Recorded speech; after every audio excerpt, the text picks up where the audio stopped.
This is the ultimate historical figures iceberg. It is one of the most comprehensive iceberg charts that exist on the internet. With almost 10,000 entries, it covers basically everyone who has had at least some influence in human history that you could possibly think of. This iceberg goes through many layers, with the very top of the iceberg containing some of the most prominent figures in human history, and as we go down the list, the individuals become less known and more obscure. In these videos, we will be talking about each and every individual, their life story oversimplified, and what they're known for. The rules for this iceberg are that the individual must be deceased, they must be a real person who has existed, so no fictional characters. This includes individuals from folk tales or mythology, and lastly, they must be human, therefore no animals are on the list. This is part 1 of many in this iceberg series, where we will venture down this expansive list of influential historical figures, so stick around, grab some popcorn, and subscribe so you won't miss any new videos. Before we continue, all credit goes to Cadevo86 or Gotta Improve Math on Reddit, the creator of this iceberg. Now, with all that said, let's dive into it. Tier 1. The 2 most influential people in history. Jesus. We first begin with who most people would call the most influential person in history, Jesus of Nazareth. His story began when Angel Gabriel visited Mary, the mother of Jesus, who told her that she was the chosen by God and that her child would be conceived by the Holy Spirit and would birth the supposed Son of God, named Jesus.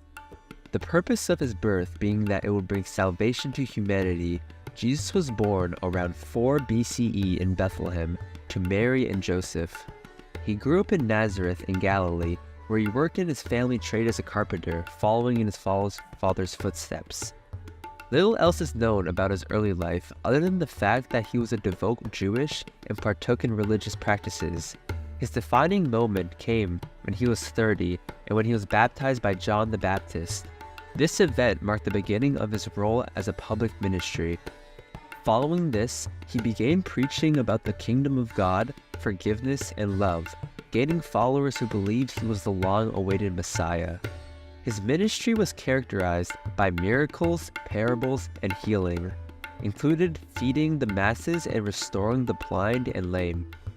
There were many major and famous events in Jesus' life, such as the 40-day temptation in the desert with Satan, Jesus walking on water, the Sermon on the Mount, and much more.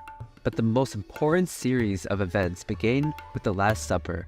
It was the final meal that Jesus shared with his 12 disciples. At this meal, Jesus foretold his betrayal, arrest, and impending death. He broke bread and shared wine with his disciples, which symbolized his body and blood. Jesus also revealed that one of his disciples has betrayed him, who turned out to be Judas. Judas led Roman soldiers and Jewish authorities to Jesus after the Last Supper, where he was captured. It turned out Jesus was wanted by the Jewish religion authorities because they saw him as a threat due to his growing influence. He was accused of blasphemy and was sentenced to death by crucifixion, which is a common method of execution at the time, by Pontius Pilate. After being nailed to a cross, he died and his body was taken to a womb. 3 days later, he was resurrected. This event was known as the resurrection and symbolized Jesus' victory over sin. Jesus appeared before his disciples over the period of 40 days before he ascended to heaven. Upon his death, his disciples spread his teachings across the Roman Empire, and to this day, the religion Christianity, which has developed through Jesus' teachings, has risen to 2.4 billion followers, making him one of the most influential people in all of human history. Muhammad. Muhammad, alongside Jesus, is also called one of the most influential people in all of human history. He is known as the last prophet of Islam and was key to founding the Islamic religion. His story began when he was born in 570 CE in Mecca, which is modern-day Saudi Arabia. He was born into a powerful merchant clan. However, most of his early life was marked by hardship and he was orphaned at a young age. He was raised by his grandfather and then later his uncle. As time passed, he went from working as a shepherd to becoming a respected merchant. When he was 25, he married to Khadijah, a wealthy widow who provided him with wealth, stability, and respect within the Meccan society. Growing up, living in a hardship and as a merchant, he was exposed to religions ideas such as Christianity and Judaism, and his dissatisfaction with social injustice led him down the path to becoming a religion leader. The critical moment in Muhammad's life came in 610 CE at 40 years old, when the angel Gabriel appeared before him in the cave of Hira. This was when he received his first revelation, which marked his beginning as a prophet. Over the next 23 years, he would receive a series of revelations that would eventually form the Quran, which is the holy book of Islam. 12 years after his first revelation in 622 CE, Muhammad and his followers migrated from Mecca to Medina to escape persecution. This event is known as the Hijra, marked the start of the Islamic calendar, which is primarily used to determine the proper days of Islamic holidays and rituals. In Medina, Muhammad united the various tribes through the Constitution of Medina. By December, after 8 years of conflict with the Meccan tribes, Muhammad assembled an army of 10,000 Muslim converts and led a march towards Mecca. The fight went largely uncontested, and Muhammad took back the city with minimal casualties. In 632, shortly after returning from the farewell pilgrimage where he delivered his famous farewell sermon, he became ill and died. His influence is still present to this day, given by the fact there are 1.8 billion followers of Islam. He transformed Arab society by introducing monotheism, moral accountability, and social reforms, making him one of the most influential people in all of human history. Tier 2. Other key figures of major world religions. Buddha. Let's talk about a man named Siddhartha Gautama, who was born in 563 BCE in a place called Lumbini, which is now present-day Nepal. Siddhartha was born into a royal family. His dad was a king, so he grew up as a prince. Siddhartha Gautama essentially lived in luxury growing up. His parents gave him the best life possible, making sure he never saw anything bad or sad. They wanted him to stay happy forever, but that wasn't how life worked. As Siddhartha grew older, he started to wonder what the world outside the palace was like. So one day, he went on a trip to see what was out there. What he saw changed his life forever. For the first time, he saw an old man, someone sick, and even a dead person. The sight hit him hard. He had never known people could suffer so much. Then, he saw a peaceful monk who had given up everything to find happiness in a simple life. That's when Siddhartha made a decision. He left his palace, his riches, and his family behind. He was determined to figure out why people suffer and how they could be happy. Siddhartha didn't have it easy after leaving the palace. He tried every method to find the answer, studying with wise teachers, fasting for days, and meditating. For 6 long years, he searched for answers, but nothing seemed to work. Then, one day, he sat under a tree, which is now known as the Bodhi tree, and promised himself he wouldn't move until he figured it out. After meditating for days, it finally came to him. The problem was that people suffer because they are always wanting more. They want things to last forever, but they don't. He realized that the way to be happy wasn't by having everything or giving up everything. It was by following a middle path, not too much, not too little.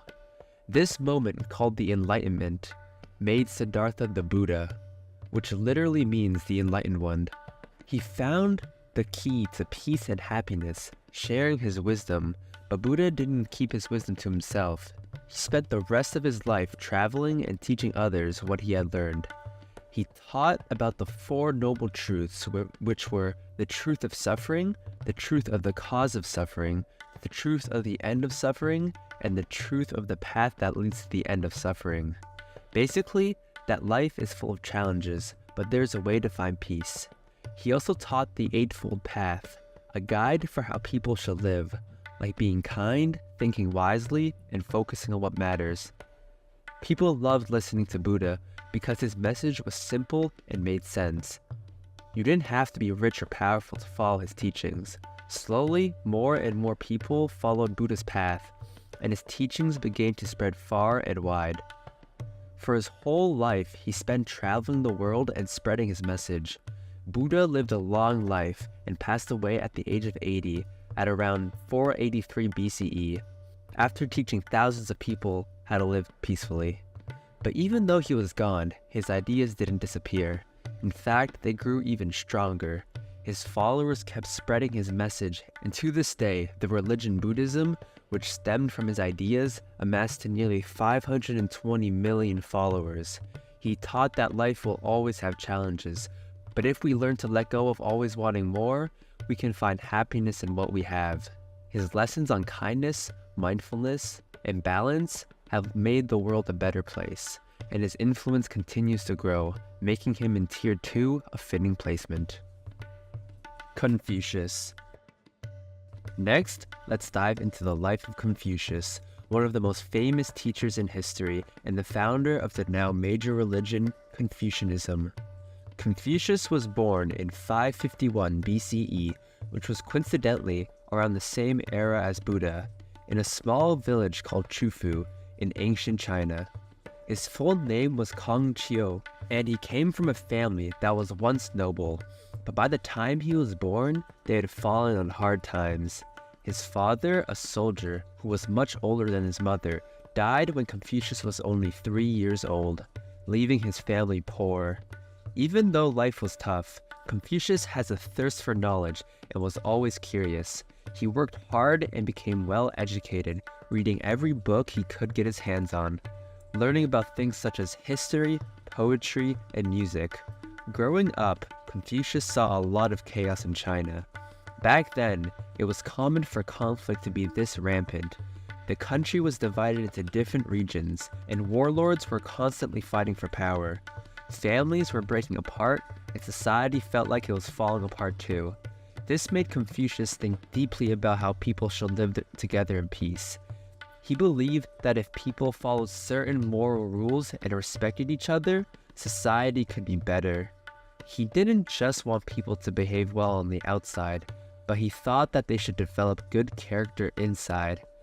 As Confucius grew older, he became a teacher, and his teachings focused on how to live a good and honest life.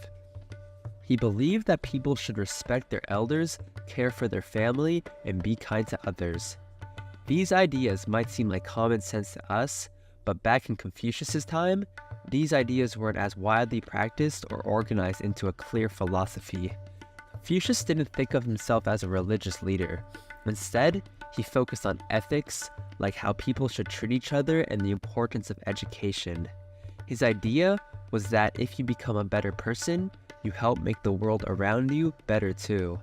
In his lifetime, Confucius traveled a lot, hoping to spread his ideas. He worked as a government official, but he wasn't always successful in convincing rulers to follow his teachings. He wanted them to govern by setting a good example instead of using force or fear. While Confucius tried to influence leaders, many of them weren't interested in his advice. After several years, he went back to teaching and gathered a group of students who learned from him and carried on his ideas. Confucius died in 479 BCE, so when he was 72 years old. At the time, he wasn't widely recognized, but his followers kept teaching what he had taught them. Over time, his ideas grew more and more important. Even after his death, people realized that his teachings could help guide both individuals and governments.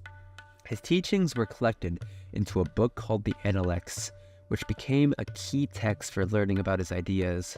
What made Confucius' ideas stand out was his belief that people could learn to be better through education and self-reflection. This was different from many other philosophers that focused on power or punishment to keep order. Confucius realized that true leaders should be moral examples, and that if people followed these examples, society would be harmonious. One of his now most famous sayings, "Do not do to others what you do not want done to yourself," which sounds a lot like the golden rule many people follow today. Confucius is still massively influential today because his ideas are timeless. To us, it seems rather absurd that someone became this influential by teaching basic moral principles that we all assume is simply common sense, such as living a life of respect, fairness, and kindness. But remember, it's likely that these ideas are so common now because of the long-term effects of his influence over 2,500 years ago. The fact that his ideas are so universal and can apply to anyone from anywhere are what makes his influence easily land in Tier 2. Laozi. Up next we have Laozi, or Laozi, whose name means Old Master. He's one of the most important figures in Chinese philosophy, and he's quite literally known as a legend in ancient Chinese history. He was born around the 6th century BCE in the state of Chu, which is now part of modern-day China. Although his exact birthday is unknown and up for debate, some say he was born as early as 571 BCE. Laozi came from a humble background. While there's not much information about his early life, what we do know is that he worked as a keeper of the archives at the Zhou Dynasty court, which basically means that he was responsible for taking care of and organizing important documents, books, and records for the government. This job gave him access to many ancient writings and wisdom, which helped form his ideas later on. His background as a record keeper allowed him to study history, culture, and different philosophies. All these ancient texts and teachings basically gave him ultimate wisdom and a unique understanding of how life, society, and nature work together. His job might not have always been exciting, but it gave him the knowledge that would one day lead to him creating Taoism, one of the most important philosophies/religions in China.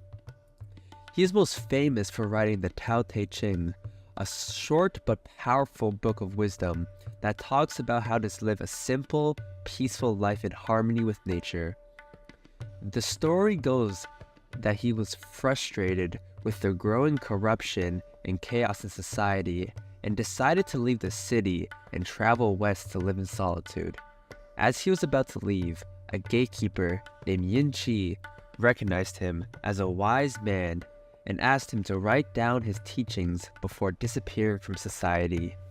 Here, a gatekeeper refers to someone who worked at a city gate, controlling who could enter or leave the city. In ancient times, cities often had large walls with gates to protect them from invaders or unwanted visitors. Laozi agreed and wrote the Tao Te Ching, which explains that philosophy of the Tao, or the Way.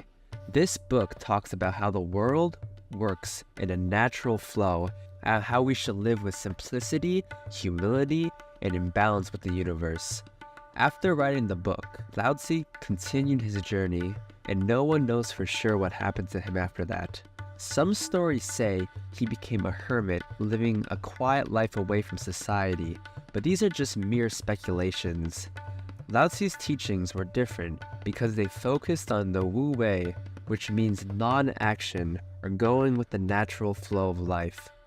While other philosophers talked about strict rules or how to control behavior, he simply thought that trying to force things would only lead to problems. Instead, he taught that people should follow the natural rhythms of the universe and not fight against them. This idea of letting things happen naturally was revolutionary at the time and set him apart from other thinkers. As mentioned, one of Laozi's biggest contributions to the world is the Tao Te Ching.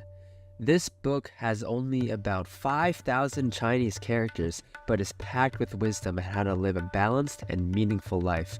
Some of the key ideas in the book include the Tao, the way of the universe, or the natural order of things, the famous yin and yang, the idea that opposites like light and dark, strong and weak, exist together and balance each other out.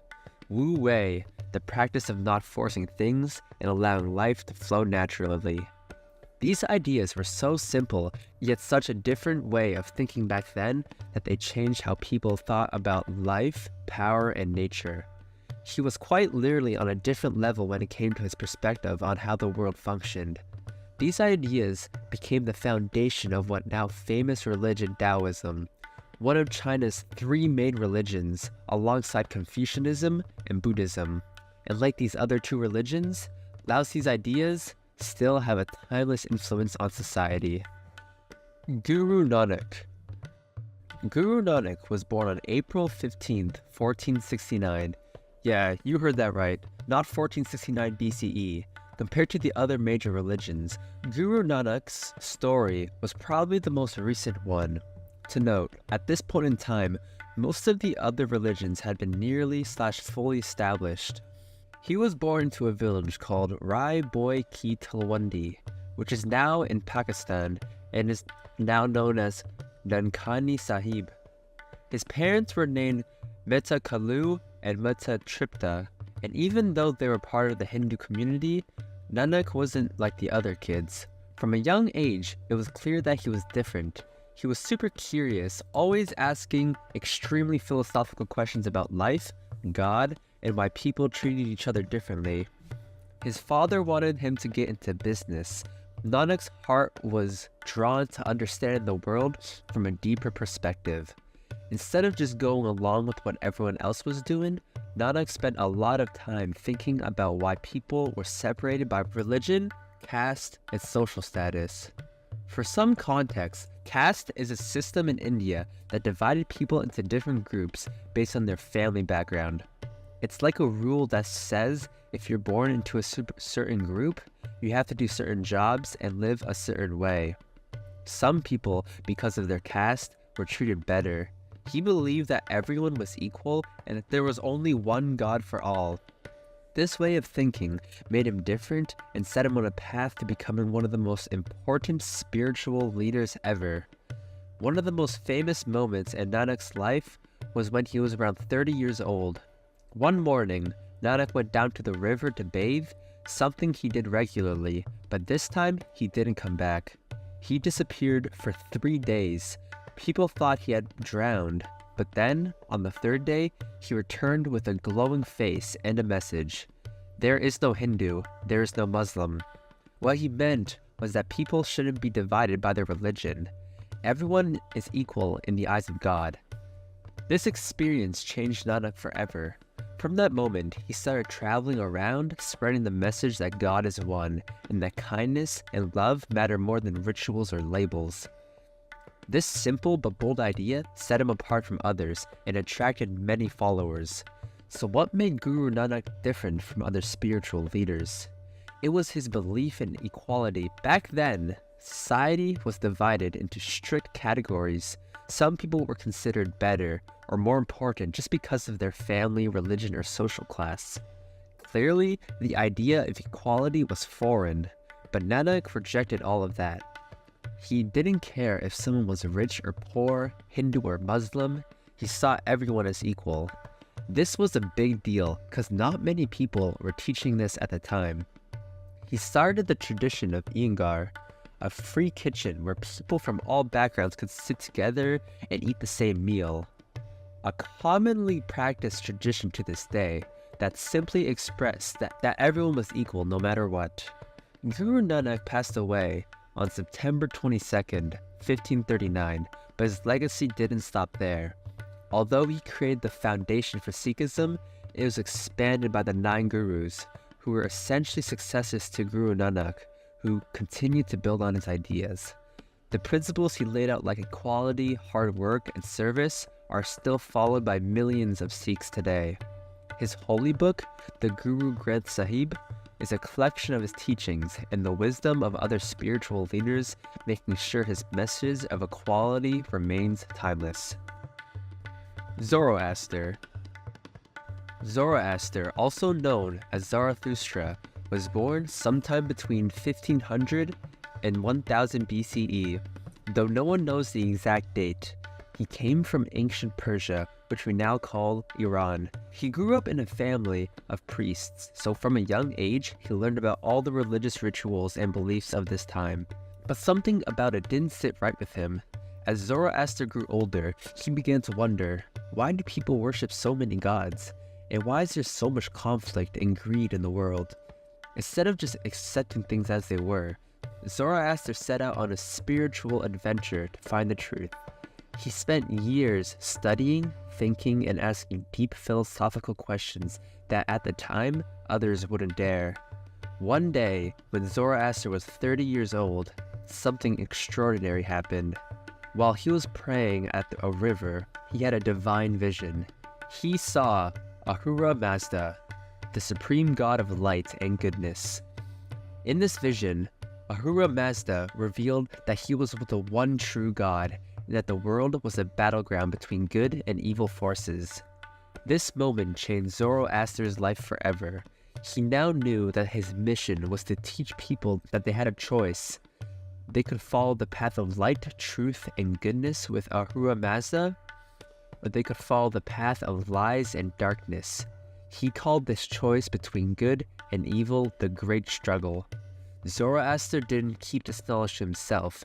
He was determined to spread it to the world, although it wasn't going to be easy. At first, not many people wanted to hear what he had to say. His teachings were different from the old ways, and that made people very uncomfortable. He was telling them that they didn't need to sacrifice to multiple gods anymore, and that they should focus on living a life of good thoughts, good words, and good deeds. People didn't understand this right away, and for years, Zoroaster struggled to find followers. But he never gave up. His message was too important. Eventually, after many years of spreading his teachings, he found a powerful supporter, King Vishtaspa, who ruled a region of Persia. The king was so moved by Zoroaster's wisdom that he converted to Zoroastrianism, the religion that Zoroaster founded with his teachings, making it the official religion of his kingdom. This was a huge help for Zoroaster's quest to get followers, and soon his teachings began to spread all across Persia. As he grew older, his influence spread. More and more people followed his teachings, which became known as Zoroastrianism. Zoroaster lived a long life, but like every great story, his came to an end. He passed away when he was 77 years old. There are different stories about how he died. Some say he was killed during an invasion by a rival tribe, but no one really knows. His ideas were revolutionary. He believed that humans had free will, the ability to choose between good and evil, and that every action we take matters. This focus on personal responsibility set him apart from other spiritual leaders of his time. Remember that this was nearly 3,000 years ago. Many spiritual leaders at the time believed in multiple gods, that these gods controlled our fate, and that performing rituals to please these gods were more important than focusing on choosing between morally good and bad. The foundation of his religion, Zoroastrianism, was one of the world's first monotheistic religions, meaning a religion that believes in one God. This was way before the introduction of Christianity, Islam, and all the other religions discussed so far.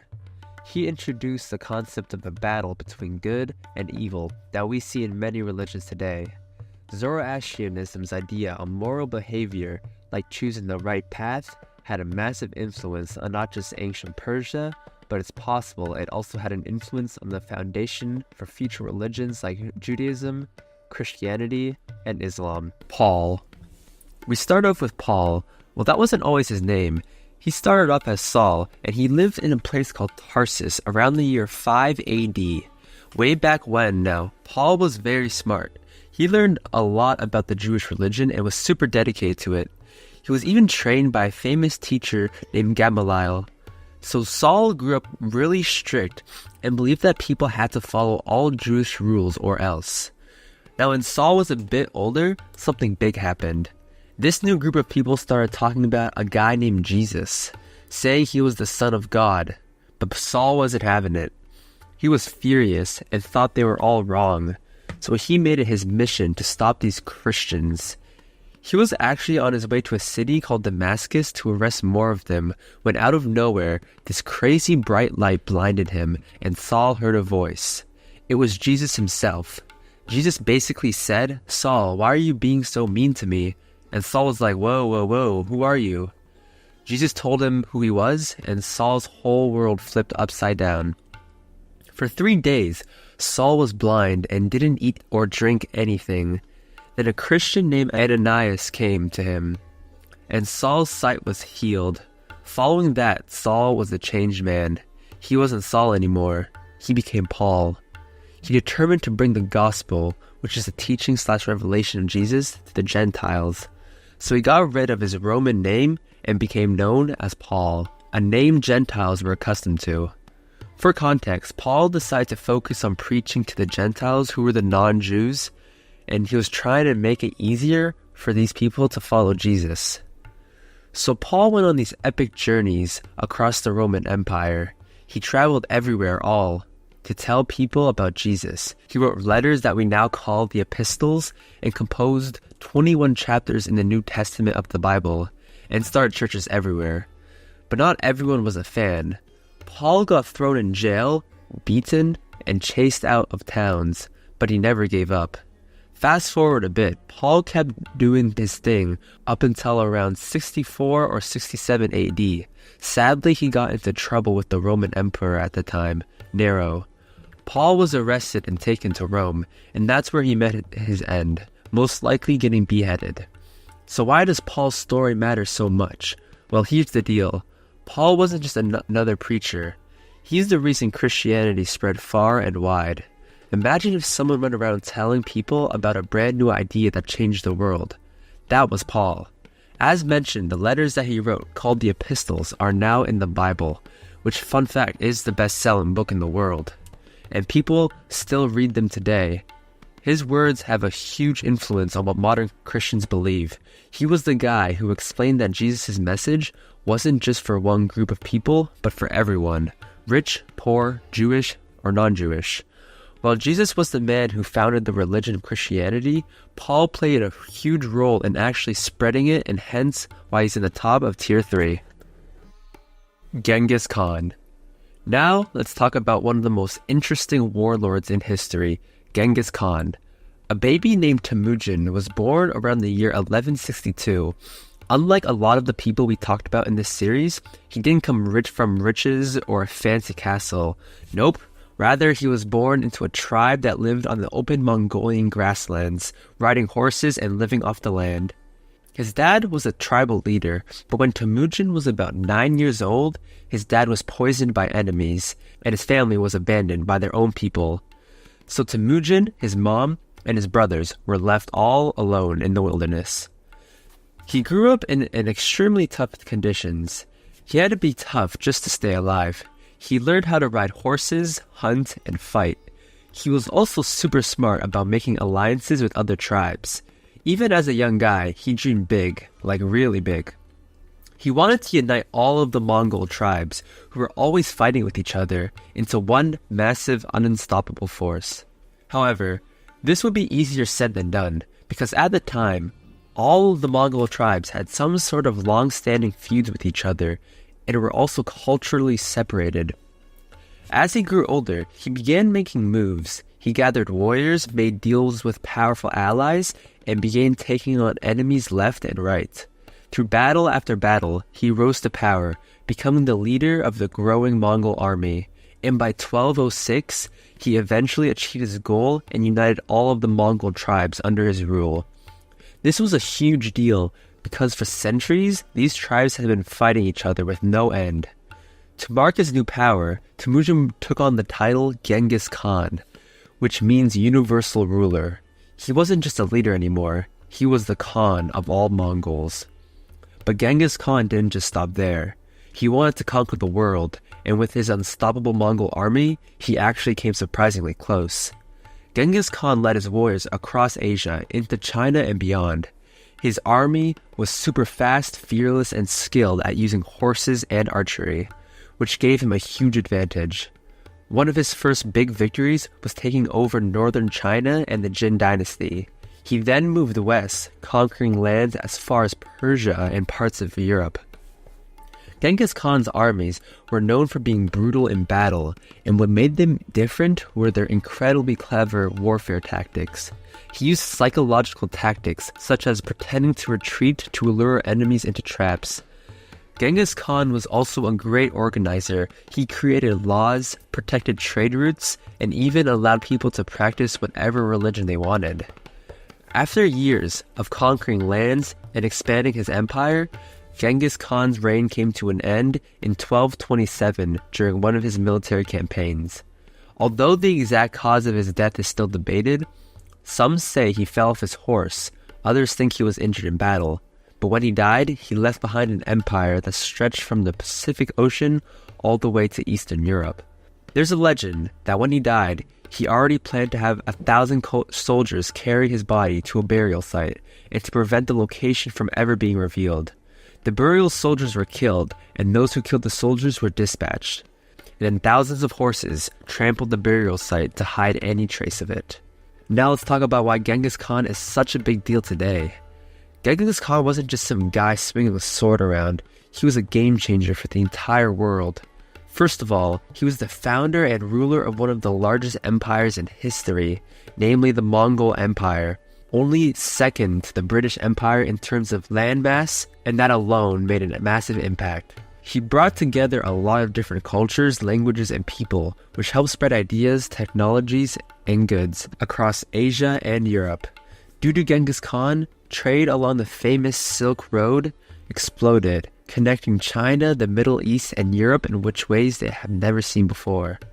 Genghis Khan's army was known for their speed and tactics, and they introduced new ways of fighting that were way ahead of their time, hence why they are quite literally unstoppable. His use of cavalry and clever battle strategies influenced how future armies would fight. The cool thing is, many military leaders, even centuries later, studied Genghis Khan's tactics to improve their own strategies. With everything he's done, I guess you could say that he was pretty damn influential, making his spot at the top of Tier 3 fitting. Alexander the Great. Now, let's head back over 2,000 years ago. There was a boy born in a place called Macedonia, which was in ancient Greece. His name? Alexander. But he wouldn't be called Alexander for very long. He'd earned the title Alexander the Great, and there was a good reason for that. Alexander was born in 356 BCE, and from the very start, it was like he was destined for greatness. His father, King Philip II of Macedonia, was a powerful warrior and leader. He taught young Alexander all about being a king and a soldier, but it gets cooler. His mother, who was Queen Olympias, believed Alexander was descended from heroes and gods, like the mighty mythological hero Hercules, and she told him he was special. Now, every great hero needs a great teacher, right? Well, Alexander had one of the best teachers, and this teacher's name was Aristotle. Yes, the famous Greek philosopher. Aristotle taught Alexander about science, philosophy, and even how to think about the world in new ways. So not only did Alexander know how to fight and lead, he was also extremely smart. When Alexander was just 20 years old, his father was suddenly assassinated. And just like that, Alexander became king of Macedonia. But ruling one kingdom wasn't enough for Alexander, who was ambitious. He had big dreams. He wanted to conquer the entire world. There was a story, whether it's true or not is up for debate, but back then, there was something called the Gordian knot, an infamously untieable knot. And it was said that whoever untied it would be destined to rule all of Asia. Alexander simply came in and sliced the knot with his sword. Shortly after Alexander was crowned king due to his father's death, he quickly led his army into battle against the mighty Persian Empire, which was one of the largest empires in the world at the time. His first major victory came in a place called Granicus. After that, it was like he couldn't be stopped. With every battle, Alexander's reputation grew, and his army loved him because he fought alongside them, never afraid to lead from the front. One of his most famous victories was at the Battle of Guatemala in 331 BCE, where he defeated the Persian king Darius III, basically taking control of the entire Persian Empire. And the thing is, Alexander did all of this by the time he was in his 20s. He continued to lead his army from Greece through Persia and all the way to Egypt and beyond. Speaking of Egypt, when Alexander arrived there, the Egyptians welcomed him as a hero. They even made him pharaoh, and it was Egypt where he founded a new city, Alexandria.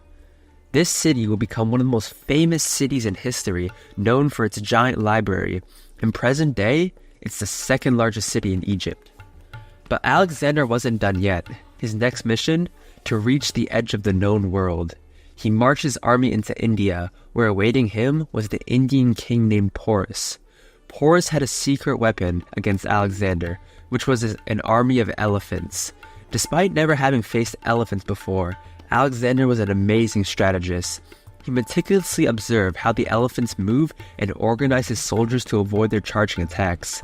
He used his archers to target the elephants and their riders from a distance, while his cavalry, soldiers on horseback, focused on attacking the sides of Porus's army, where they were less protected. This was one of the most famous battles. It was called the Battle of the Hippocrates River. He ended up defeating Porus. Impressed by Porus's strength and courage, instead of killing him, he offered him to become an ally and join his empire. However, after years of conquering, Alexander's army was exhausted. They had traveled thousands of miles and fought countless battles. Eventually, they convinced Alexander to return home. However, his story would soon come to an end. In 323 BC, when he was just 32 years old, Alexander fell seriously ill in the city of Babylon. He died shortly after, leaving behind an empire that stretched from Greece to India. So what made Alexander so special? Alexander was best known for being able to conquer the largest empire in the world, the Persian Empire, and then expanded his territory even further. But it wasn't just about battles. What made him stand out was that wherever he went, he spread Greek culture, the language, art, and the ideas of Greece. This mix of cultures from Greece, Persia, and Egypt, and India is known as the Hellenism, and it was pretty impactful. Alexander wasn't just your typical evil and ruthless leader. He was actually kind of cool. He respected the people he conquered. Instead of forcing everyone to live like Greeks, he encouraged them to keep their customs and traditions while blending them with Greek ways. This made his empire strong and diverse, which is pretty rare for conquerors. But with all that said and done, his incredible feats and being ruler of one of the top 10 largest empires in all of history makes him in tier 3 easily deserving. Socrates. A long time ago, a little over 100 years before Alexander the Great, sometime in 470 BCE, at the heart of ancient Greece, there was a man named Socrates. He didn't have superpowers or a sword like a hero in a myth, but Socrates had something even more powerful: his mind. Born in Athens, the city of philosophers and big ideas, Socrates was not like the other kids. Instead of becoming a warrior or politician, he spent his life asking one simple yet powerful question: why? Socrates wasn't born into a rich family. His dad was a stonemason and his mom was a midwife. Even though there's not much information about his early education or childhood, Socrates loved learning from the world around him. He didn't care about fancy schools or big titles. He wanted to know how people thought and why they did the things they did. As Socrates grew up, he became known for hanging out in the marketplace of Athens, talking to people and asking them challenging questions. Here's the thing, Socrates didn't pretend to have all the answers. Instead, he thought wisdom came from knowing that you don't know everything. So, he walked around asking questions that made people stop and think deeply about things they often took for granted. Imagine some random dude just walking up to you and saying, "What is courage? How do you know what's good or bad?" This was what Socrates basically did. He made people rethink everything they thought they knew. This way of thinking became known as the Socratic method, a way of learning by asking and answering questions to uncover the truth. But not everyone liked this. A lot of people in Athens didn't enjoy being questioned all the time. They felt like Socrates was making them look foolish and challenging the way they always lived.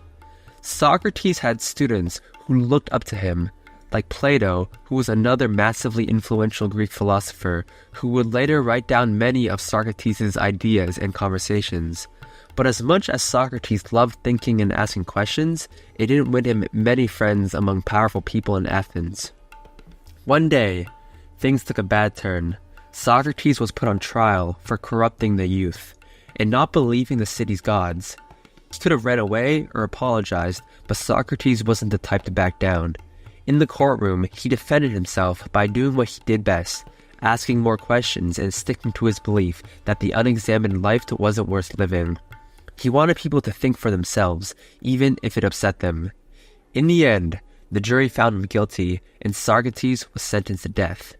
But instead of choosing exile or begging for mercy, Socrates simply accepted his fate. And in 399 BCE, he drank a cup of poison called hemlock, surrounded by his friends. His last moments were peaceful, and he believed death was just another journey of the soul. So, why is Socrates still one of the most famous thinkers in history? What made him unique and legendary was the way he made people think. He committed his life to asking questions, especially hard questions that nobody wanted to ask. He didn't care about being popular or powerful. He wanted people to live meaningful lives by questioning what they believed. This idea was the heart of philosophy, the study of big ideas like life, knowledge, and knowing right from wrong. Socrates' influence also comes from how he inspired other people. His student Plato went on to become one of the greatest philosophers ever, and Plato's student, Aristotle, also became super famous. And then, as mentioned in the previous entry, Aristotle taught Alexander the Great, and so on and so forth. Socrates' actions made quite the domino effect. He changed the way people thought about everything, from science to politics to ethics. Socrates' method of asking questions is still used in classrooms and debates today. It's called the Socratic method, and it's all about digging deeper, never accepting easy answers. So next time, when someone tells you to stop asking why, just remember, you're simply following in the footsteps of the legendary historical figure, Socrates. Plato. It was around 428 BCE in ancient Greece when a boy named Plato was born in the famous city of Athens. Plato came from a wealthy and powerful family, and his real name wasn't even Plato. His actual name was Aristocles. But Plato was a nickname, which means broad or strong, probably because he had a solid build. Growing up, young Plato was surrounded by the best teachers and had a chance to learn about all kinds of things, from math to poetry to politics. But one day, he met someone that would change his life forever, Socrates, greatest philosopher of his time, and probably the greatest of all time. Plato became Socrates' student and learned that life wasn't just about knowing facts, but asking deep questions like what is justice or what is truth. Socrates taught Plato how to think and challenge everything, and this made Plato want to dedicate his life to philosophy, which was all in the heart of wisdom. He was inspired by Socrates to explore big ideas about life, society, and the universe.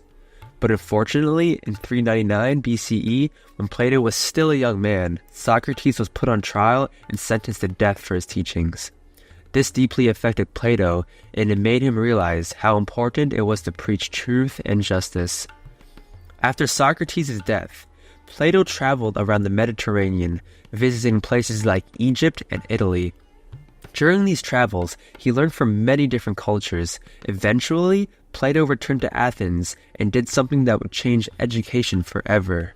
He opened a school called the Academy. And guess what? This school became the very first university in history. Plato's Academy was a place where students came to learn about philosophy, science, and mathematics. Plato also wrote many famous works, but one of his most famous was called the Republic. In it, he describes his idea of the perfect society, where everyone works together in harmony, guided by wisdom. He also introduced the world to the now famous concept called the allegory of the cave. This allegory is like a story within a story that helps explain to people the world around them. It goes like this. Imagine a dark cave where a group of people have been chained up for their entire lives. These people have never seen the outside world. All they can see is a wall in front of them. Behind them is a fire, and between the fire and the prisoners, there's a walkway where people carry objects and puppets. The fire casts shadows of these objects onto a cave wall, and since the prisoners can't turn around, all they see are these moving shadows. This allegory was a way for Plato to explain how people understand reality. He thought that most people were like the prisoners in the cave, only seeing shadows of the truth and believing them to be real. These shadows represented illusions or incomplete knowledge that are often accepted without questioning. Plato lived a long life, passing away around 348 BCE. Easily, one of the biggest contributions to Plato's life was when he founded the Academy. It became a place where students could question everything and learn everything. So I guess you could say, due to his influence, we have schools today, which is some people might have the reason to hate this guy.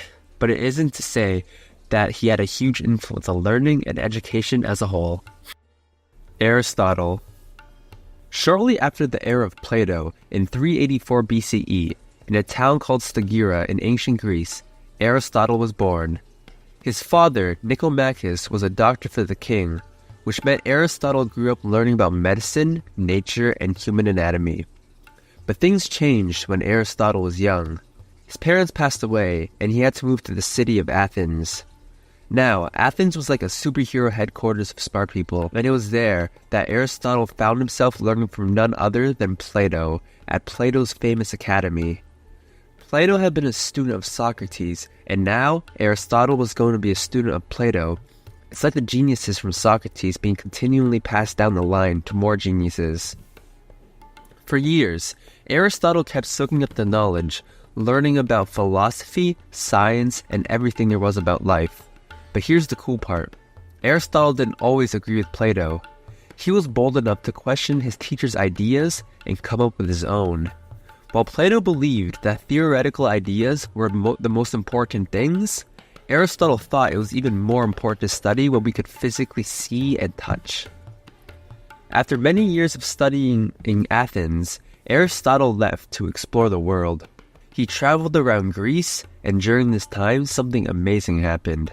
He got a call to become the personal teacher of a young prince named Alexander, who would one day become Alexander the Great. After tutoring Alexander, Aristotle returned to Athens and started his own school, called the Lyceum, where he taught students in a whole new way. Instead of sitting inside all day, Aristotle loved walking around with the students, talking about everything from the weather to the stars. His school became famous for studying real-life things like animals, the human body, and even the Earth's geography. Aristotle was like a super scientist of ancient times. He wrote books about everything, from biology to ethics to politics. One of his greatest ideas was that everything in the world is made up of causes, a reason why things happen. These causes were divided into 4 subgroups. The material cause, which questioned what things were made out of. The formal cause, which questioned the shape/design of something. The efficient cause, which questioned how something was created or happened. And the final cause, which questioned why something exists. He believed that by studying the world closely, you could understand these causes and figure out why things exist and how everything's connected. After years of teaching and writing, Aristotle's life took a turn.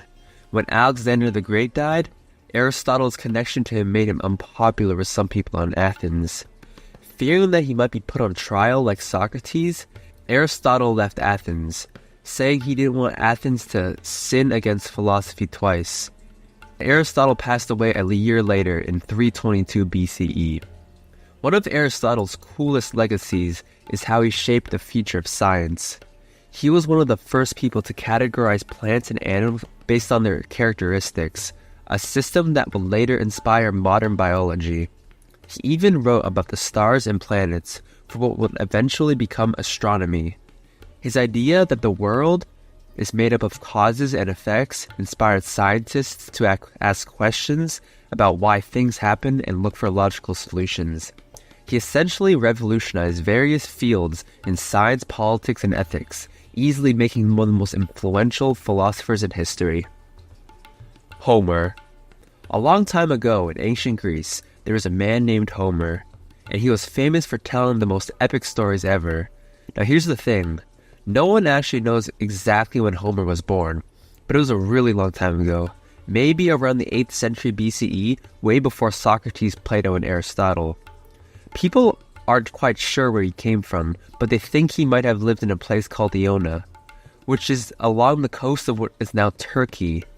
There's even a mystery about Homer's life, because some say he might have been blind. But overall, there's way too much mystery surrounding his identity. All that is mainly known are his literary works, which is the reason he's so high up on this iceberg. Now the reason why mainly his literature works are known, and are still known to this day, are because of the 2 greatest stories ever told, the Iliad and the Odyssey. First, let's talk about the Iliad, which is an epic poem that takes place during the last year of the Trojan War. It's filled with warriors, powerful gods, and epic battles. The story's main hero is Achilles, a fierce warrior whose anger reflects much of the story. There's a huge wooden horse, a city under siege, and even duels between heroes. Homer didn't just tell stories about fighting, he made his characters come alive by talking about their emotions, their struggles, and their dreams. Something that you see a lot of modern-day stories do to make them more in-depth. In Homer's time, this was absolutely insane. He also created the Odyssey, another epic poem about a hero named Odysseus, who goes on a wild adventure to get back home after the Trojan War. Odysseus faces all kinds of dangers. Giant one-eyed cyclops monsters, whirlpools, magical goddesses, and even a trip to the underworld. His journey takes 10 long years, and along the way, he faces cunning challenges that tests his strength and intelligence. The Odyssey had a lot of action, bravery, and clever tricks, which made Homer's storytelling so ahead of his time. It was one of the most captivating adventure stories the world back then had ever seen. Want to know what else is cool? You know the famous mythological Greek gods such as Zeus and Poseidon? Homer's stories help make these myths have more depth, character, and drama, and help turn them into the famous tales that we hear today. Although Homer lived in a time before books were common, his poems were passed down by word of mouth, kind of like the ancient world's version of a blockbuster movie that everybody talked about. He didn't have a pen or a keyboard, but his words were so powerful that people memorized them and shared them for generations. He basically revolutionized epic storytelling. Homer's best work, of course, is the Iliad and the Odyssey. These two poems are so important that they're considered the building blocks of Western literature. That means many of the books, movies, and a lot of the fictional stories we read about are influenced by the way Homer told stories. The Odyssey, for example, has inspired books like Lord of the Rings and movies like Star Wars. Qin Shi Huang. In ancient China, around 259 BCE, a young boy named Yin Zheng was born into a powerful family. He was going to be the future king of the state of Qin, but little did anyone know, he would grow up to become the first emperor of China. That's right, he wasn't just a king, he became the legendary Qin Shi Huang, the man who united all of China and built some of the most incredible wonders in the world. Yin Zheng became the king of Qin when he was just 13 years old. At that time, China was divided into different states, and these states were always at war with each other. Back when Yin Zheng was alive, China was under the Warring States period. China wasn't a single unified country. Instead, it was divided into 7 major states. Yin Zheng wanted to put an end to all the fighting and bring the world land together under one rule, which was his rule. By the time he was 38 in 221 BCE, he had done what seemed impossible. He defeated all the warring states and declared himself the first emperor of China. That's when he took the name of Qin Shi Huang, which means First Emperor of Qin. It was the title that declared the official start to the famous Qin dynasty, a dynasty that would last just 15 years but would have influence for the next 2,000 years. Becoming emperor was just the beginning of Qin Shi Huang's life. As soon as he was in charge, he started building and inventing things that would change China forever. One of the coolest things he did was standardize everything. He made sure that the empire used the same writing, money, weights, and measures. This made it easier for people to trade, travel, and communicate across the huge empire. Then came one of the most legendary projects, the building of the famous Great Wall of China. He ordered his people to connect the walls that different states had built to protect themselves from invaders, creating a massive wall that spanned 21,196 kilometers or 13,171 miles across northern China. It was a huge, grueling project, but it helped protect his empire from enemies. Qin Shi Huang was also obsessed with living forever. He searched for an elixir of immortality, a magical potion that would make him live forever. He sent out explorers and scientists to find it, but sadly they never did, probably because it doesn't exist. Despite all his power, even the almighty Qin Shi Huang couldn't escape death. In 210 BCE, when he was 49 years old, Qin Shi Huang passed away while he was traveling through his empire. Although his death is unknown, Some speculate that he died because he got poisoned by the supposed elixir he was searching for. But it just so happened to contain mercury. Even in death, he wanted to be remembered in the most epic way possible. He had a giant tomb built for himself, complete with an army of terracotta soldiers, which are life-size clay warriors to protect him in the afterlife. These soldiers were discovered thousands of years later, specifically in 1974, and today they have been considered to be one of the greatest archaeological finds in history. So why was he so influential? The moment he declared himself the first emperor of China was one of the most important moments in world history. He united China, which was known to have been divided for centuries, and laid the foundation for modern China. Some of his other extremely influential achievements was standardizing everything across his empire. As mentioned, by making sure everyone used the same writing, money, and systems, he helped China turn into a more organized place, an effect that can still be seen in modern China. And perhaps we can't leave out the Great Wall of China, a landmark that probably everybody you'll ever talk to has heard about. It's part of the 7 wonders of the modern world, quite literally the most famous historical landmark. Adi Shankara. A long time ago in 8th century India, a baby named Adi Shankara was born in a small village called Kaladi in present-day Kerala. Even though his father passed away when he was very young, Shankara grew up to be one of the most brilliant minds in the world of philosophy. His mother, Aryamba, raised him and realized early on that this kid was a genius. Even as a little boy, he was super smart, and by the time he was 8 years old, he had learned all the sacred texts known as the Vedas. For some context, the Vedas are known as some of the most ancient and sacred texts in Hinduism, written over 3,000 years ago, and they are considered the foundation of Hindu knowledge, and they compose of 4 versions. Shankara was fascinated by the idea of the Advaita Vedanta, which means non-dualism. This is the idea that explains that everything in the universe is connected and that at the deepest level, we are all one with the Brahman, which is known as the supreme infinite reality in Hinduism. At the age of 8, Shankara decided that he wanted to become a monk and devote his life to spreading spiritual knowledge. However, his mother wasn't too keen on letting him leave, but then one day something happened. While taking a bath in a river, a crocodile attacked him. As the crocodile tightened his grip, Shankara called out to his mother and told her that he felt his life was about to end. In that moment of panic, he asked his mother to grant him permission to become a monk, believing that this would fulfill his deepest desire before he died. And in a desperate panic, his mother agreed. Miraculously, though, however, the crocodile let go, and Shankara was saved. After that, his mother allowed him to follow his destiny. Shankara left home and traveled across India to find a teacher. He met a guy named Govinda Bhagavapada, taught him everything about Advaita Vedanta. Now, the Advaita Vedanta is the Hindu philosophy that teaches that everything in the universe is actually one single reality called the Brahman. It means that all living beings, objects, and the entire world are not truly separate, but that they are all part of this one infinite reality.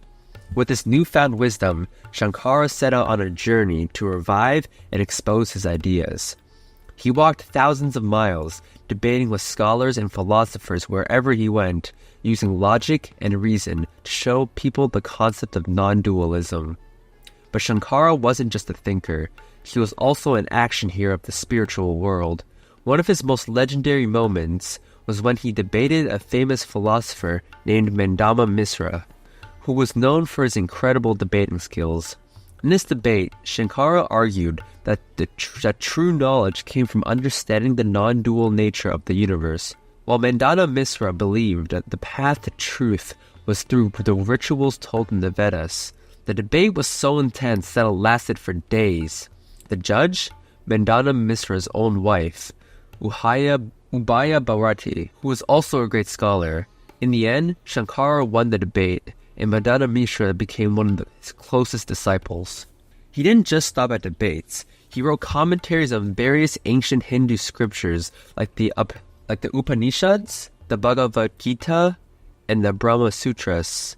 These writings were kind of like guides for people to understand the deep truth about the life and the universe. He explained that we are all connected to the Brahman and that realizing this truth could lead to moksha, or in other words, spiritual freedom. He also established that the 4 mathas, which were monasteries across India in the north, south, east, and west, to keep his teachings alive. These mathas became centers for spiritual practices that still exist. Adi Shankara would end up passing away at the age of 32 by supposed natural death. His main influence comes from the fact that he changed how people in India and around the world understood religion and philosophy. His teachings on Advaita Vedanta, or non-dualism, have taught millions of people to see the world in a whole new way. Hippocrates. In around 460 BCE, in ancient Greece, a boy named Hippocrates was born on the island of Kos. Hippocrates was destined to become the father of medicine. Back in his time, people didn't know much about how the human body worked, and they believed illnesses were caused by the gods being angry or by the evil spirits. But Hippocrates thought, wait a minute, what if sickness has natural causes, like changes in the body or environment? Growing up, Hippocrates probably learned about medicine from his father, who was also a physician. He studied hard and traveled to many places, learning all about the human body and how to heal it. He didn't have fancy tools like machines like doctors do today, but he used something just as important: observation and common sense. Hippocrates believed that to understand how to cure people, you first had to study them and carefully watch what they eat, how they sleep, and how they live. This was completely different from what people thought back then, and it was the beginning of medicine. As Hippocrates grew older, he became a famous physician, teaching others about his ideas. One of the coolest things he did was create the Hippocratic School of Medicine. He used common sense to teach that diseases were caused by natural things like diet, lifestyle, or the environment, not by gods or magic. He believed that the body had 4 main fluids, also known as humors at the time. These 4 humors were blood, phlegm, black bile, and yellow bile, and that keeping them in balance was the key to staying healthy. Hippocrates wasn't just smart, he also cared about doing the right thing. He created something called the Hippocratic Oath, which was a promise that doctors would treat their patients with kindness and fairness, and always do what's best for them. Even in the present, doctors still take an oath based on this one before they begin their careers. Hippocrates wrote lots of books about medicine, but one of the most interesting things he believed was that the body could often heal itself by given the right care, a foreign concept at the time. He didn't believe in magical cures. He focused on simple things like a good diet, exercise, and rest. He also knew that doctors needed to keep learning and improving their skills. Hippocrates spent his life wanting to understand why people got sick in the first place. After a lifetime of healing and teaching, Hippocrates passed away at around 370 BCE, but obviously his legacy didn't die with him. He had become the father for medicine, and his ideas would influence doctors for thousands of years. Being the first person to actually propose the concept of medicine, I would argue he should be higher up on this tier, considering the impact medicine has on modern-day humans. Julius Caesar. In 100 BCE, Gaius Julius Caesar, or simply known as Julius Caesar, was born in the city of Rome. Rome at the time was still a republic with leaders chosen from the wealthy, powerful families. Caesar grew up in a patrician family, which were basically Roman aristocrats. Being of the noble class meant that patricians were able to participate in government and politics. Regardless, life wasn't always smooth sailing. His family lost a lot of its influence, and young Julius realized early on that if he wanted to make a mark on the world, he'd have to work hard and play his cards right. When Julius was a teenager, Rome was filled with political chaos and backstabbing, and things took a dark turn for him. At just 16 years old, his father died, leaving him the head of his family. On top of that, Rome's leader at the time, Sulla, saw Caesar as a potential enemy. Julius had to flee Rome to avoid being executed. Even though his life was in danger, Caesar made an effort to keep surviving. After escaping danger, Caesar joined the Roman military, where he quickly proved himself to be a brilliant soldier and leader. His bravery in battle earned him rewards and honors, and after Sulla's death, Caesar safely returned back to Rome. Back in the city, he started making friends with powerful allies like Pompey the Great and Crassus, well known for being some of the most influential men in Rome. Together, they formed the first triumvirate. But he wanted more power, and he knew the way to gain it was by leading successful military campaigns. One of Caesar's most famous adventures was his campaign in Gaul, which was modern-day France and Belgium. He led Roman armies into huge battles, conquering tribes and expanding Rome's territory, and thus he became a war hero who wrote detailed reports about his victories that made him even more popular with the people of Rome. They loved reading about his battles and victories. During this time, Caesar also invaded Britain twice. Even though he didn't stay there for long, it was the first time the Roman army had ever reached the mysterious island, and it made him even more of an iconic figure. After his victories in Gaul, Caesar returned to Rome, but not everyone was happy about his success. Some of the Roman leaders, including Pompey, started seeing Caesar as a threat to their power. They ordered him to give up his army and return to Rome peacefully. But here's the thing, Caesar wasn't the kind of guy to easily back down. Instead of surrendering, he made a bold move. In 49 BCE, he crossed the Rubicon River into Rome with his army, which was illegal because Roman generals weren't allowed to bring their troops into the city. Due to this, Caesar declared civil war against his enemies in Rome. And as he crossed the river, he reportedly said the famous words, "The die is cast," meaning there was no turning back. Caesar's army defeated Pompey and his allies in 45 BCE. He returned to Rome as the most powerful man in the city. He was declared dictator for life, which gave him almost unlimited power. However, some feared that Caesar would destroy the Republic and make himself king.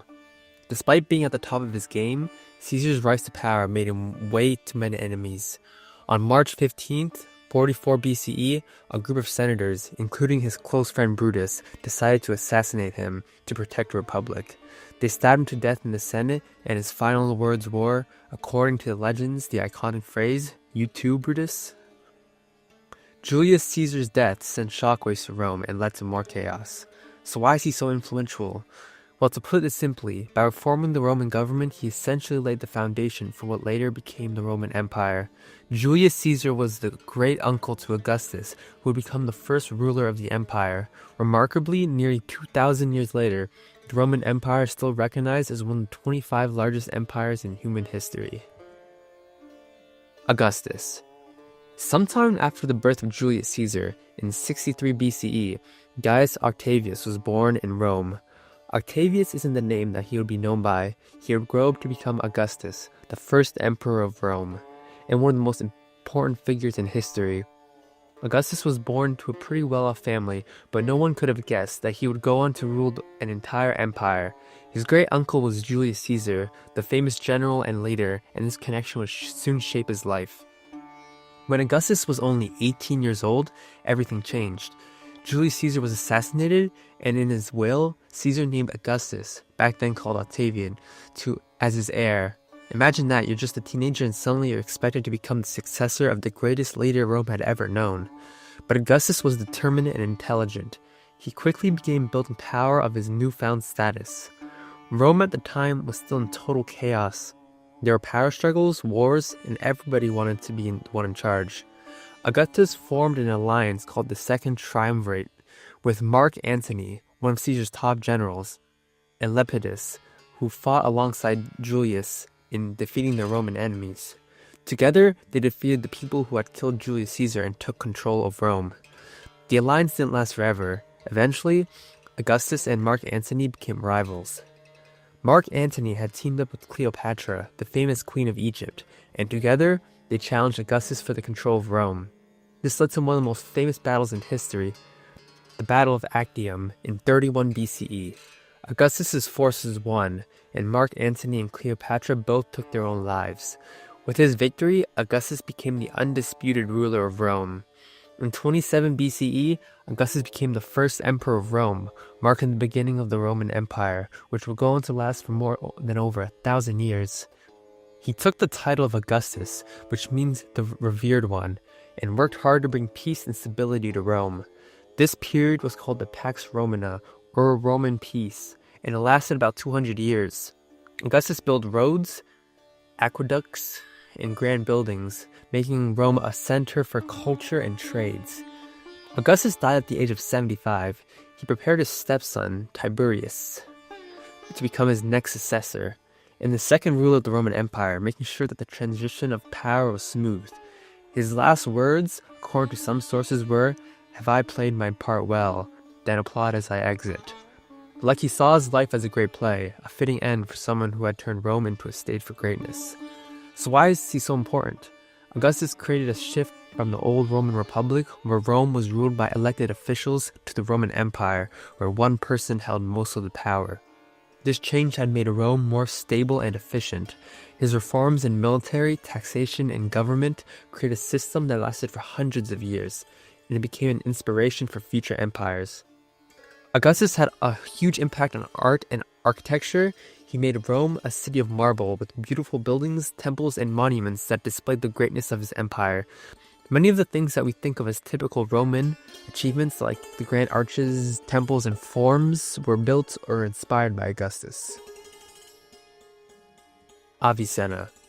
Nearly 1,000 years ago, in 980 CE, in a small town of Afshana, which is now Uzbekistan, Avicenna was born.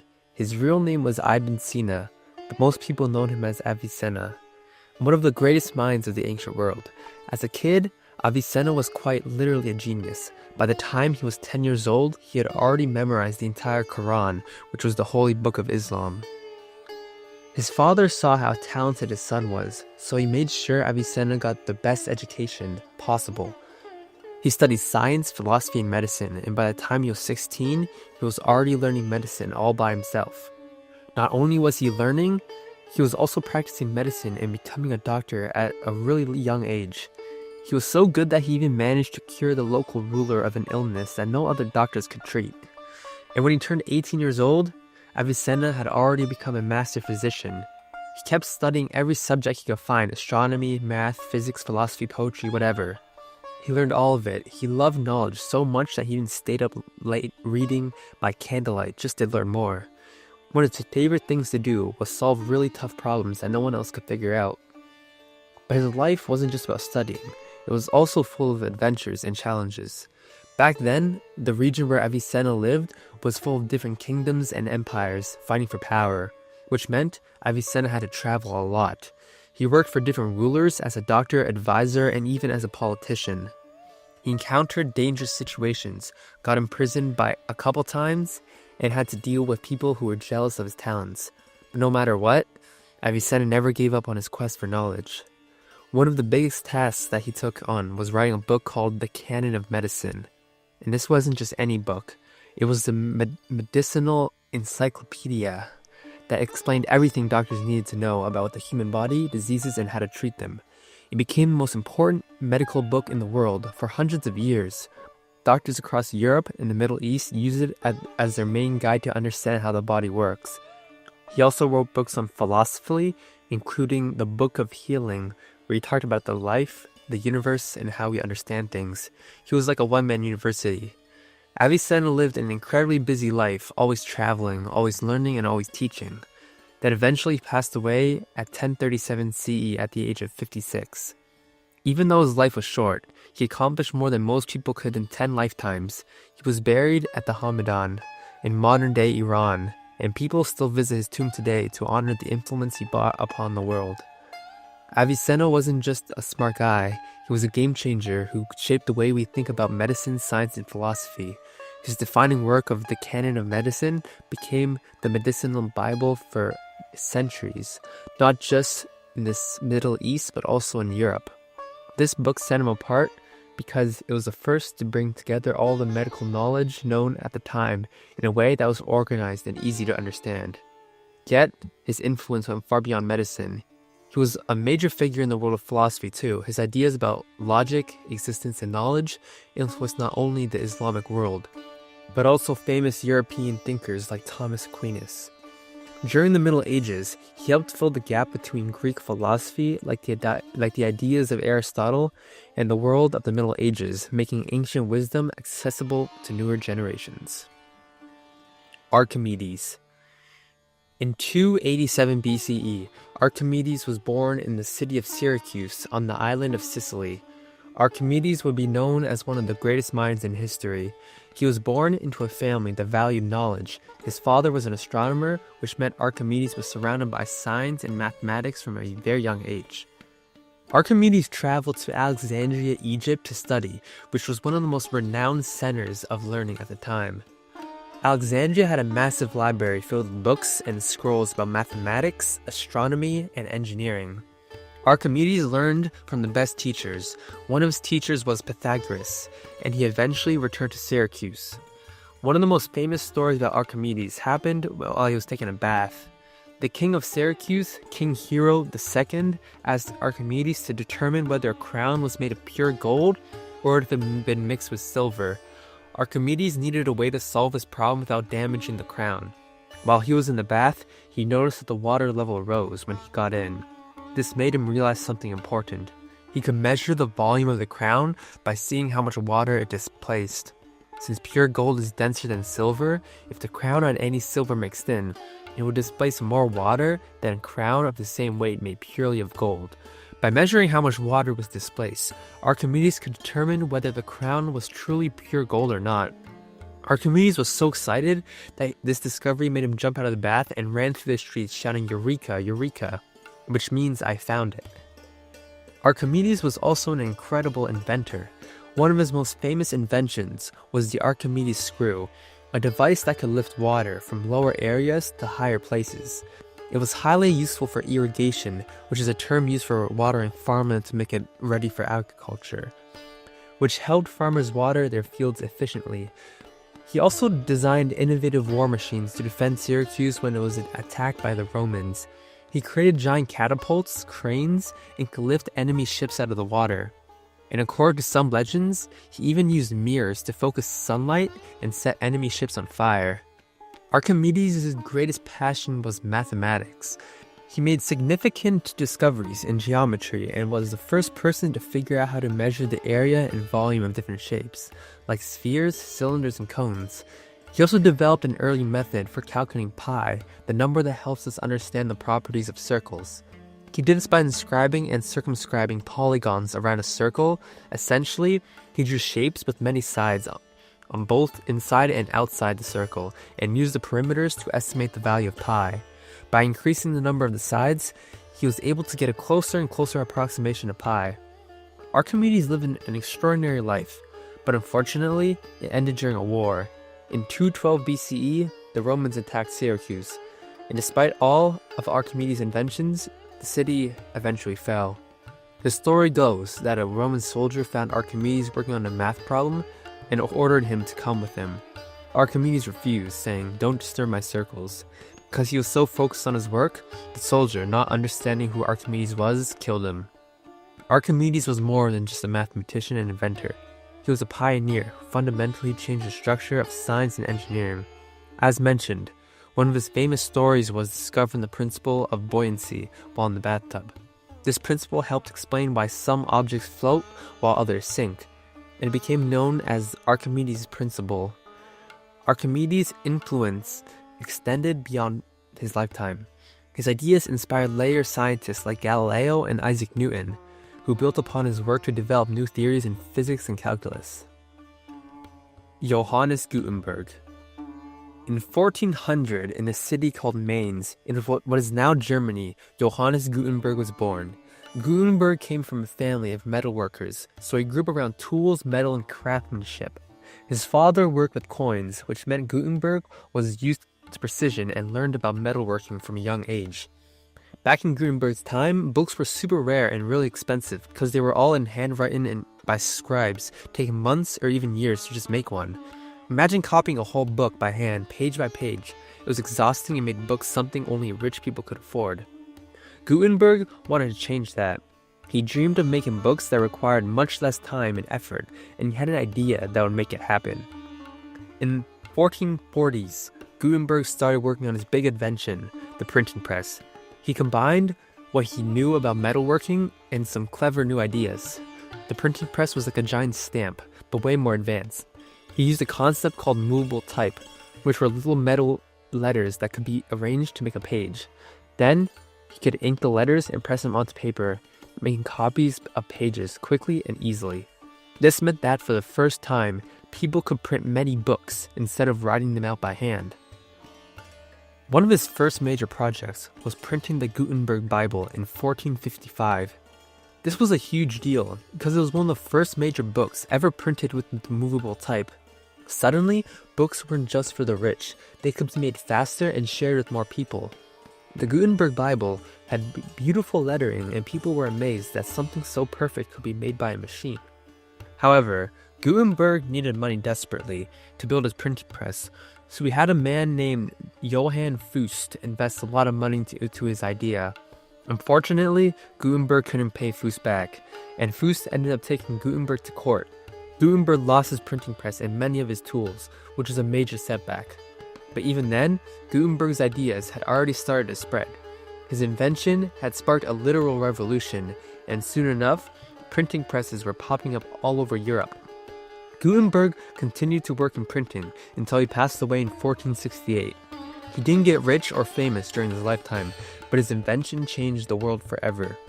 People now had the power to share knowledge through books, and that was more valuable than anything else. Johannes Gutenberg's printing press was one of the most important inventions in history. And before the printing press, books were rare, and most people couldn't read or write because they didn't have access to learning materials. Gutenberg's invention made it possible for ordinary people to get books and learn new things. This led to a massive spread of knowledge and ideas.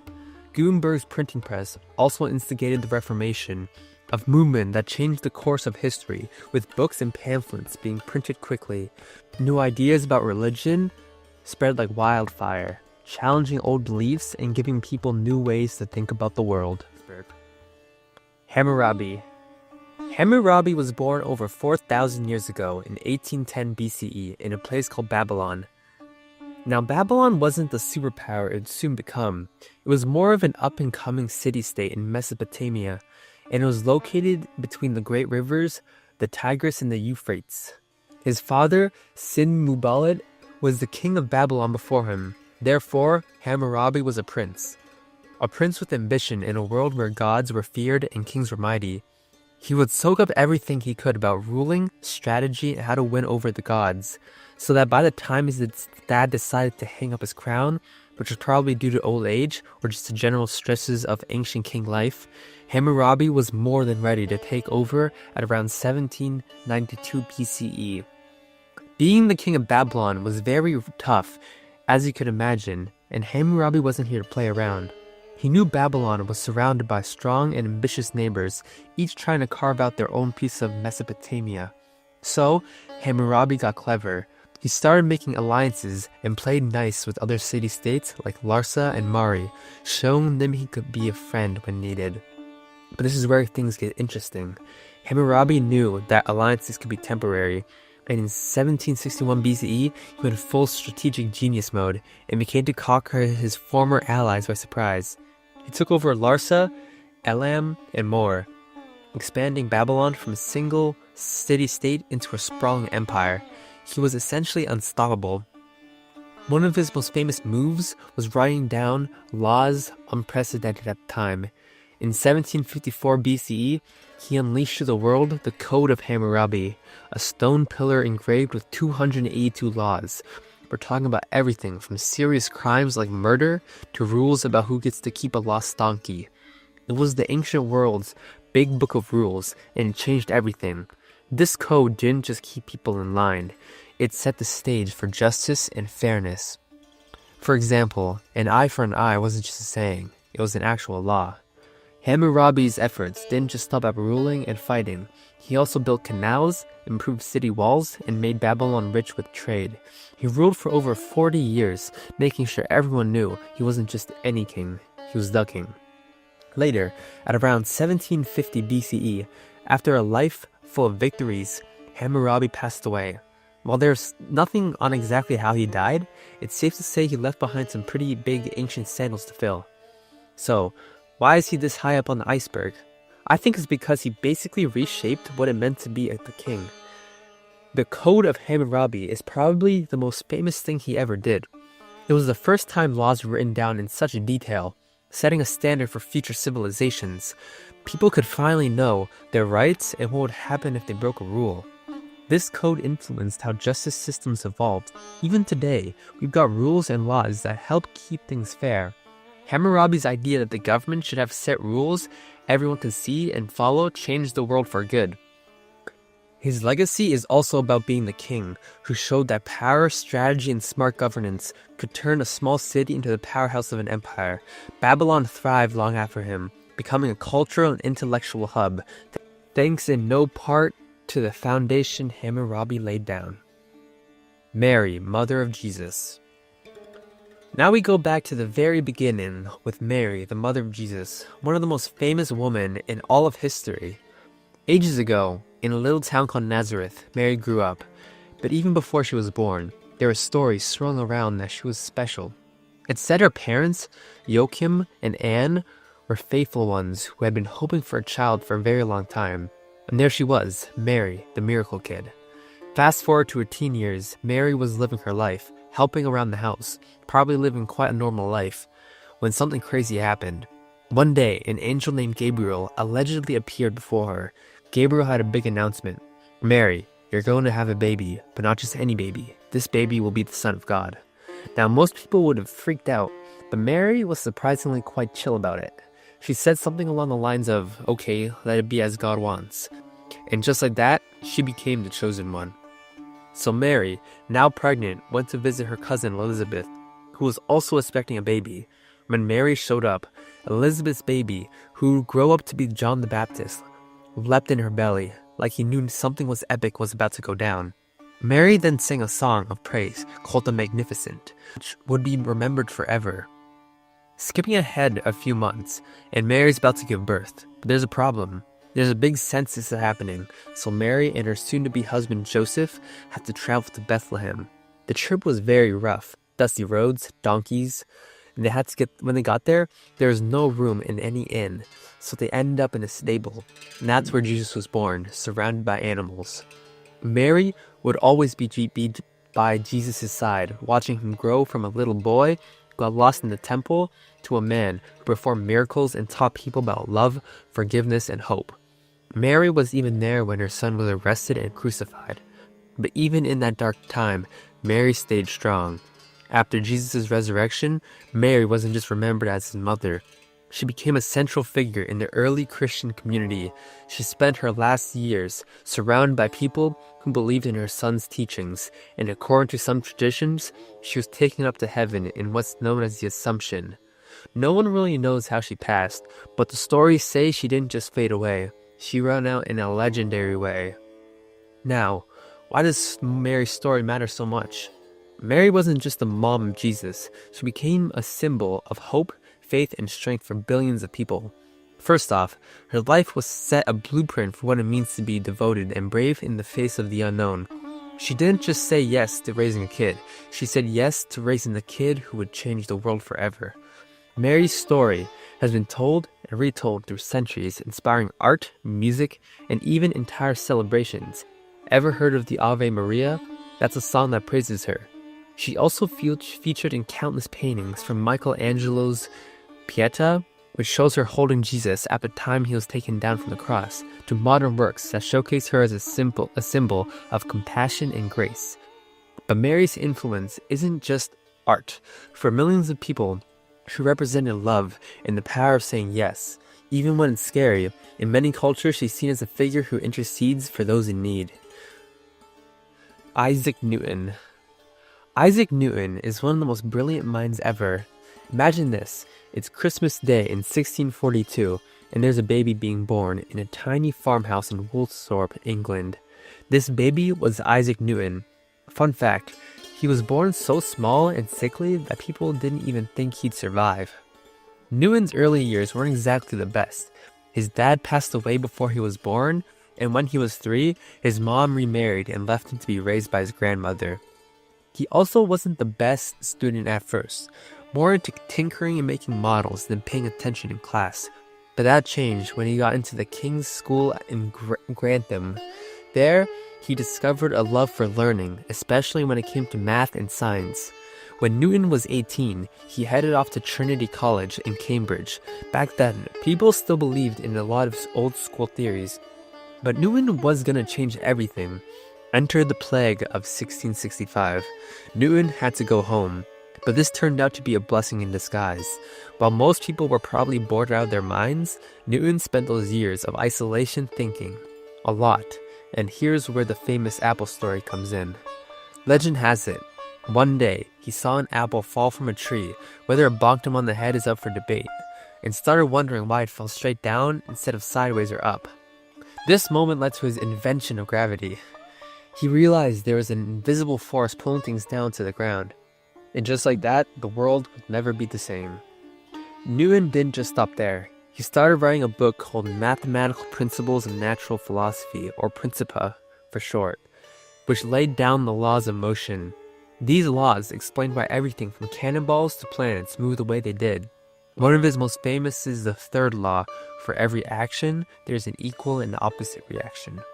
Newton would also get into a pretty heated feud with German mathematician Gottfried Wilhelm Leibniz over who invented calculus first, in which they kind of both did, but independently.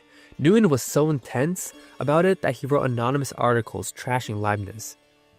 Newton's life wasn't just about formulas and rivalries, though. He also dabbled in alchemy and biblical studies, spending countless hours trying to decode hidden messages in the Bible. Isaac Newton passed away in 1727 at 84 years old, which was super old for the time. He was buried in Westminster Abbey, which was a huge honor. Now, what made Isaac Newton such a big deal? Newton's theories laid the foundation for modern physics, the laws of motion, and universal gravitation. He discovered what became the building blocks for future scientists. You know Albert Einstein? He built on Newton's work and developed his own groundbreaking theories. Without Newton, we wouldn't have Einstein as we know him. Newton's Principia was considered one of the most important scientific books ever written. It changed how people thought about the universe, shifting from the mystical and unknown to a world that could be explained by mathematics and laws. This was a huge turning point, pushing humanity into the age of enlightenment, where reason and science started being more prevalent than superstition. Newton's influence didn't just stop at physics. His methods of observation and logical thinking became standard practice, inspiring advances in everything from engineering to astronomy. So today, when you launch a rocket, drive a car, drop a ball, or take a poop, Newton's work is right there, making it all make sense. Ramesses II. Now, let's go back to 3,000 years ago to ancient Egypt, the land of massive pyramids, mysterious tombs, and one of the greatest pharaohs to ever sit on the throne, Ramesses II, also known as Ramesses the Great. Born in 1303 BC, his dad was Pharaoh Seti I, a powerful ruler in his own right. Ramesses II had a childhood filled with training in combat, administration, and all the skills needed to rule one of the most powerful civilizations in the world. By the time he was in his early 20s, Ramesses had already started to show off his military skills. His father made him co-ruler, which was a big deal, basically letting him run things even before Seti passed on. When Seti I died, Ramesses took over as pharaoh at around 1279 BC, and he was ready to make his mark. When I say mark, I mean literally. He put his name on everything: temples, statues, monuments. One of Ramesses' most epic moments came in the form of the Battle of Kadesh. It was 1274 BC, when Ramesses led his army against the Hittites, who were fierce rivals for control over what is now modern-day Syria. The battle was massive, with thousands of chariots across the battlefield. While it didn't end with a clear winner, Ramesses spun the story to make it sound like he was the hero of the day. He had scenes of battle carved into temples, showing him as the fearless warrior who single-handedly turned the tide. Ramesses' reign was a time of incredible construction. He commissioned works like the temples of Abu Simbel, carved into a cliff to show off his power and keep his legacy alive for millennia. It is two giant statues of Ramesses himself sitting outside the entrance, staring down anyone who dared approach. And inside, of course, more statues of Ramesses. Ramesses married Nefertari, his beloved queen, who was known not just for her beauty, but for her smarts and influence. He even built her a grand tomb, the QV66 in the Valley of the Queens, filled with paintings showing their connection. Ramesses ruled for 66 years, which is nearly unheard of. He had more than 100 children, which made his legacy not just a figure of speech, but literal family empire. By the time he passed away in 1213 BC, at 90 years old, his people viewed him as a living god. He was buried in the grand tomb in the Valley of the Kings, a place filled with treasures meant to carry him through to the afterlife. So, why would he be in tier 3 of the iceberg? Well, his reign was a golden age for Egypt. His military campaigns and peace treaties, like the one with the Hittites, which actually is known as the oldest peace treaty in history, secured Egypt's borders and ensured prosperity. That treaty was so famous that a copy of it hangs on the United Nations today. He also left a cultural legacy that still stands tall. The temples and monuments he built weren't just for show, they were designed to showcase Egypt's strengths and stability. Those towering structures became symbols of power that lasted long after his rule ended. His name became synonymous with the idea of a great ruler. He was so famous that later pharaohs tried to model themselves after him, and his legacy continued in stories, from ancient records to modern films and literature. And you know the story of the biblical Exodus? Many scholars believe that Ramesses II could be the pharaoh in that story. Hatshepsut. Staying in the world of ancient Egypt is Hatshepsut. Born around 1507 BC in ancient Egypt, she was the daughter of Pharaoh Thutmose I and Queen Amos. She was surrounded by the wealth and power of the royal court. When Hatshepsut was a teenager, she married her half-brother, Thutmose II, and became queen. But life took a sharp turn when Thutmose II died young, leaving a son behind. Thutmose III, who was just a toddler.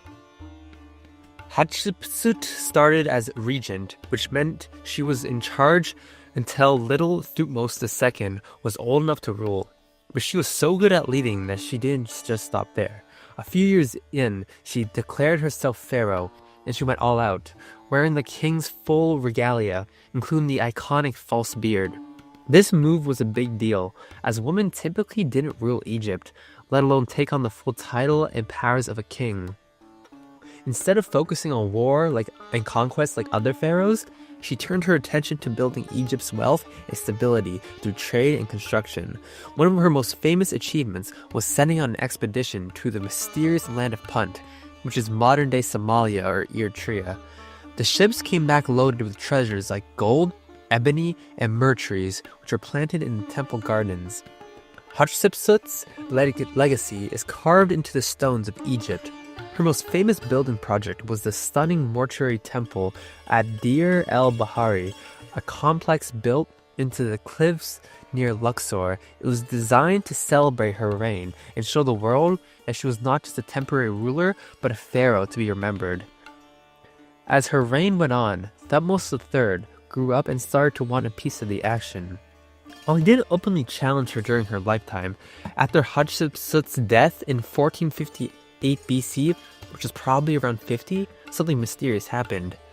Her images and statues were smashed, her name chiseled off monuments. Historians think that Thutmose III, or those loyal to him, may have tried to erase her legacy to re-establish the traditional male lines of rulers. By taking the title of pharaoh, she proved that a woman could rule with as much power and authority as any man. Her reign showed that leadership isn't about gender, it's about ability. Hatshepsut's reign marked a time of peace for Egypt. She shifted the focus from military conquest to economic growth and monumental building projects. Those temples and statues were symbols of stability and divine power, showing that Egypt was strong and thriving under her rule. For centuries, her story was almost lost through the attempts to erase her from history. Traces of her reign survived in the stones and carvings that the chisel wielders missed. When archaeologists began piecing together her story in the late 19th century, they realized that Egypt's history had an epic queen who broke all the norms. And thanks to modern excavations and research, her temple at Deir el-Bahari and other monuments still stand. Ashoka. We start part 5 off in ancient India with Ashoka, who was one of the greatest emperors in history. Born around 304 BC in the Maurya dynasty, Ashoka was the grandson of Chandragupta Maurya, the founder of the Mauryan Empire. Ashoka was raised in a family that was all about power, expansion, and conquest. His dad, Emperor Bindusara, had a lot of sons, but Ashoka stood out. He was smart, skilled in combat, and known for being a teensy-weensy bit ruthless. When he was still young, Ashoka was sent to put an end to rebellions and lead military campaigns. People quickly learned not to mess with him. His ambition made him a threat to some of his brothers. There were plots against him, and it said that Ashoka had to fight his way through family drama to secure his spot as emperor after his father's death around 268 BC. Once Ashoka took the throne, he was ready to set the stage for a new era. He would start by expanding the empire through a series of brutal conquests, but none were as bloody as the Battle for Kalinga, which is modern-day Odisha, the Indian state. The battle was a massacre. Thousands upon thousands died, and the aftermath was horrific. Walking amongst the dead and wounded, Ashoka was shaken to his core. He realized that all of this violence had cost more than he was willing to bear. This wasn't just an epiphany, it was a moment that would change him forever. Ashoka decided to turn away from war and instead dedicated himself to the teachings of Buddhism. This was unprecedented, a ruthless conqueror choosing peace and compassion over bloodshed. It became his mission for the empire. He embraced Buddhist principles like nonviolence, tolerance, and care for all living things. He started building stupas, which are Buddhist monuments and monasteries, spreading the teachings of Buddha far and wide. But Ashoka didn't stop at changing himself. He wanted to change society too. He put up inscriptions on pillars and rocks all across his vast empire, which stretched across almost all of present-day India and beyond. These edicts, written in multiple languages so everyone could understand, encouraged people to treat each other with respect, show compassion, and live virtuously. It's like he turned the entire empire into a giant positive message board, but carved in stone.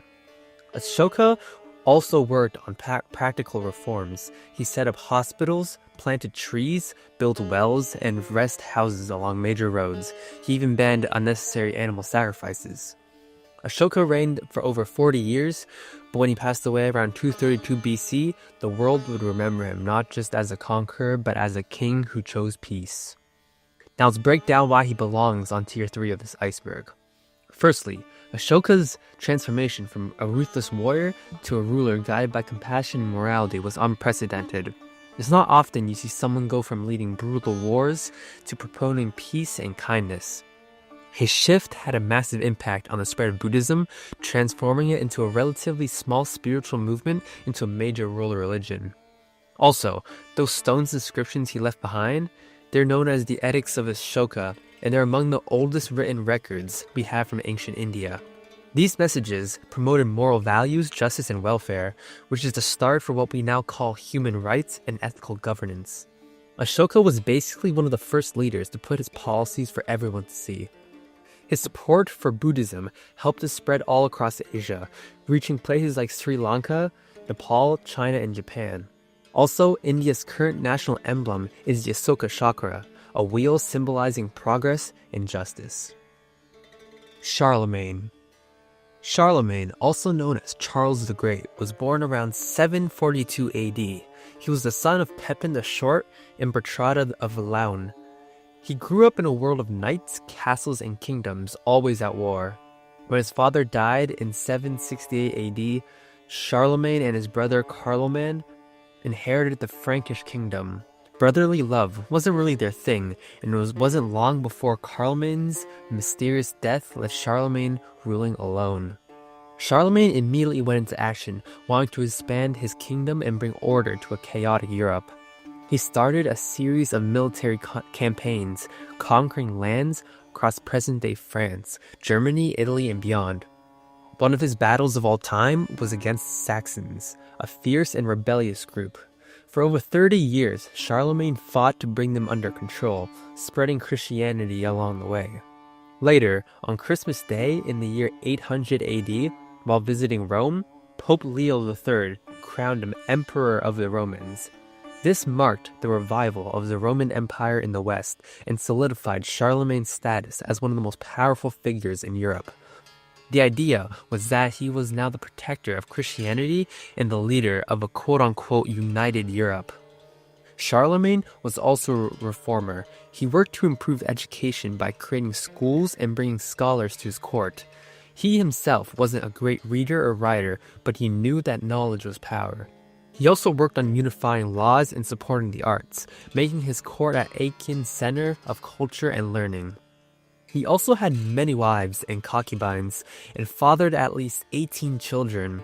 He made sure to involve his sons in ruling and passed down a strong sense of duty and leadership.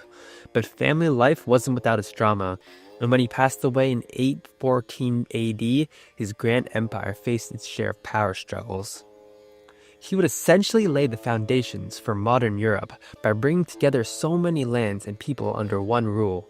He heavily influenced what would become the Holy Roman Empire. Charlemagne's push for education and culture sparked what historians call the Carolingian Renaissance. It wasn't a full-blown Renaissance like what would come later, but it was a major step towards spreading literacy and learning throughout the empire. Charlemagne's life and reign became legends that inspired kings, emperors, and even modern leaders. He represented unity, strength, and the idea that one ruler could change the course of history. Even today, he's often called the father of Europe.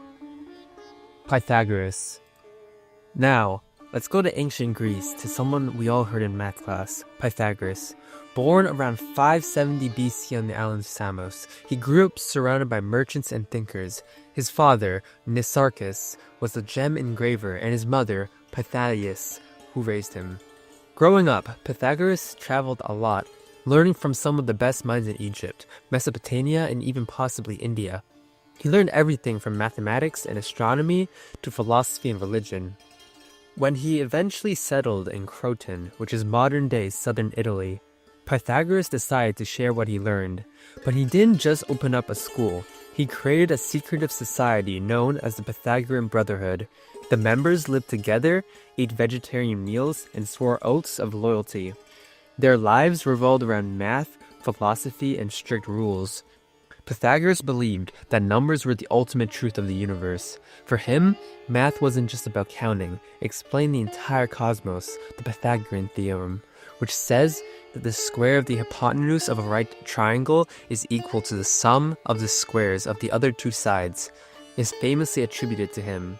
Now, to be fair, the theorem was known in Babylon long before Pythagoras, but he and his followers basically proved it mathematically. He also believed that everything had a numerical essence, even music. He discovered that vibrating strings produce harmonious sounds when their lengths were in simple ratios. For example, things like 2 to 1 and 3 to 2. This connection between math and music blew people's minds and did a lot for musical theory as we know it. Him and his followers thought that the soul was immortal and that it passed into different bodies through reincarnation. This belief meant that they treated all living things with respect. Some legends even say Pythagoras refused to eat beans because he believed they contained human souls. But with all this, he and his society made a lot of enemies. Tensions grew in Croton, and Pythagoras had to flee. According to different accounts, he may have died during a revolt against his followers, or he might have escaped and lived his final years elsewhere. Either way, by around 495 BC, Pythagoras was gone. So, why is he this high on the list? Well, his works reshaped the way we think about numbers, science, and philosophy. The Pythagorean theorem is still one of the first things students learn in math class. Also, his ideas about numbers and their connection to the cosmos inspired generations of thinkers, including Plato and other giants of Western philosophy. In music, Pythagoras' discoveries about harmony and ratios influenced musical theory and composition for centuries.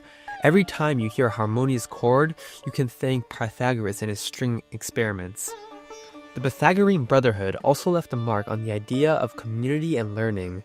It was one of the earliest examples of a philosophical society with strict rules, dedication to study, and a focus on ethics. Cyrus the Great. Now we got Cyrus the Great, who was the founder of the Persian Empire. Cyrus was born in the mountainous region in Persis, which is modern-day Iran, and was the son of Cambyses I, a local ruler of the Achaemenid clan. According to some legends, there's a prophecy predicting that baby Cyrus would grow up to overthrow a great king. So, his grandfather, King Astyages of the Median Empire, tried to have him killed. Fast forward to adulthood, and Cyrus was done living under Median rule. Around 550 BC, he led a rebellion against his grandfather Astyages and won. And just like that, he took over the Median Empire. Cyrus had a vision of uniting different peoples and lands under one rule, and he was going to make it happen. One of his biggest moves came in 539 BC when he conquered Babylon, the wealthiest and the most powerful city of its time. He entered the city as a liberator. He freed the people who had been enslaved by the Babylonians, including the Jews who had been living in exile. Cyrus allowed them to return to Jerusalem and even helped them rebuild their temple. For this, he was celebrated and respected by people across different cultures and religions. Cyrus also laid down one of the first known charters of human rights, known as the Cyrus Cylinder. In it, he declared policies that promoted freedom, equality, and respect for diverse cultures and religions throughout his empire. Cyrus's model of ruling with tolerance and fairness became really important for the Persian Empire's success. His empire would stretch from the Indus Valley in the east to the Mediterranean Sea in the west. It was the largest the world had ever seen up to that point. Cyrus met his end around 530 BC during a campaign against the Massageti, a fierce nomadic tribe. According to some stories, their queen, Tomaris, led a counterattack and defeated Cyrus, putting an end to his reign. So, what makes Cyrus the Great influential? Cyrus took a different approach to ruling. He believed in ruling with respect and fairness, setting a new standard for leadership. By allowing conquered peoples to maintain their customs, religions, and local leaders, he created loyalty and stability across his vast empire. His empire was unified and culturally diverse, a true melting pot. Cyrus's policies and tolerance influenced future empires and rulers, including the Greeks and later even leaders like Alexander the Great. Also, the Cyrus Cylinder is considered by many to be one of the earliest declarations of human rights, and it's even referenced by modern leaders as a symbol of justice and freedom. Cyrus also laid the groundwork for the Persian Empire, which would go on to influence everything from art and architecture to governance and trade for centuries. Roads, postal systems, and administrative techniques that he and his successors established shaped the development of future civilizations. Galileo Galilei. Now, we fast forward a little bit to 1564 in Pisa, to where Galileo Galilei was born to Vincenzo Galilei, a musician and a mathematician. Galileo was introduced to numbers and creativity from an early age. He was always experimenting, tinkering, and when he grew up, he was sent to study medicine at the University of Pisa. But surprise, surprise, Galileo found himself more interested in math and physics than diagnosing illnesses. He dropped out and started focusing on math instead of medicine. Early in his career, he became a professor and started questioning ancient ideas about physics. You see, back then, people still believed in Aristotle's teachings that heavier objects fell faster than lighter ones. But Galileo wasn't buying it. He climbed up to the top of the Leaning Tower of Pisa, dropped two balls of different weights, and they hit the ground at the same time. This was revolutionary. He proved that gravity puts on all objects equally, regardless of their weight. This was just the beginning of Galileo's challenging old beliefs. Later on, in 1609, he heard about a new invention called the telescope. And being the genius he was, Galileo didn't just use it, he improved it. He built his own telescope, pointed it at the sky, and what he saw blew everyone's minds. Galileo discovered craters and mountains on the moon, proving it wasn't a smooth, perfect sphere as many believe. He spotted 4 moons orbiting Jupiter, which he called the Medicean stars to impress his patrons, and noticed that Venus went through phases just like the moon. These observations provided solid evidence that not everything revolved around the Earth. Back then, most people in the Catholic Church believed in the geocentric model, where Earth was the center of the universe.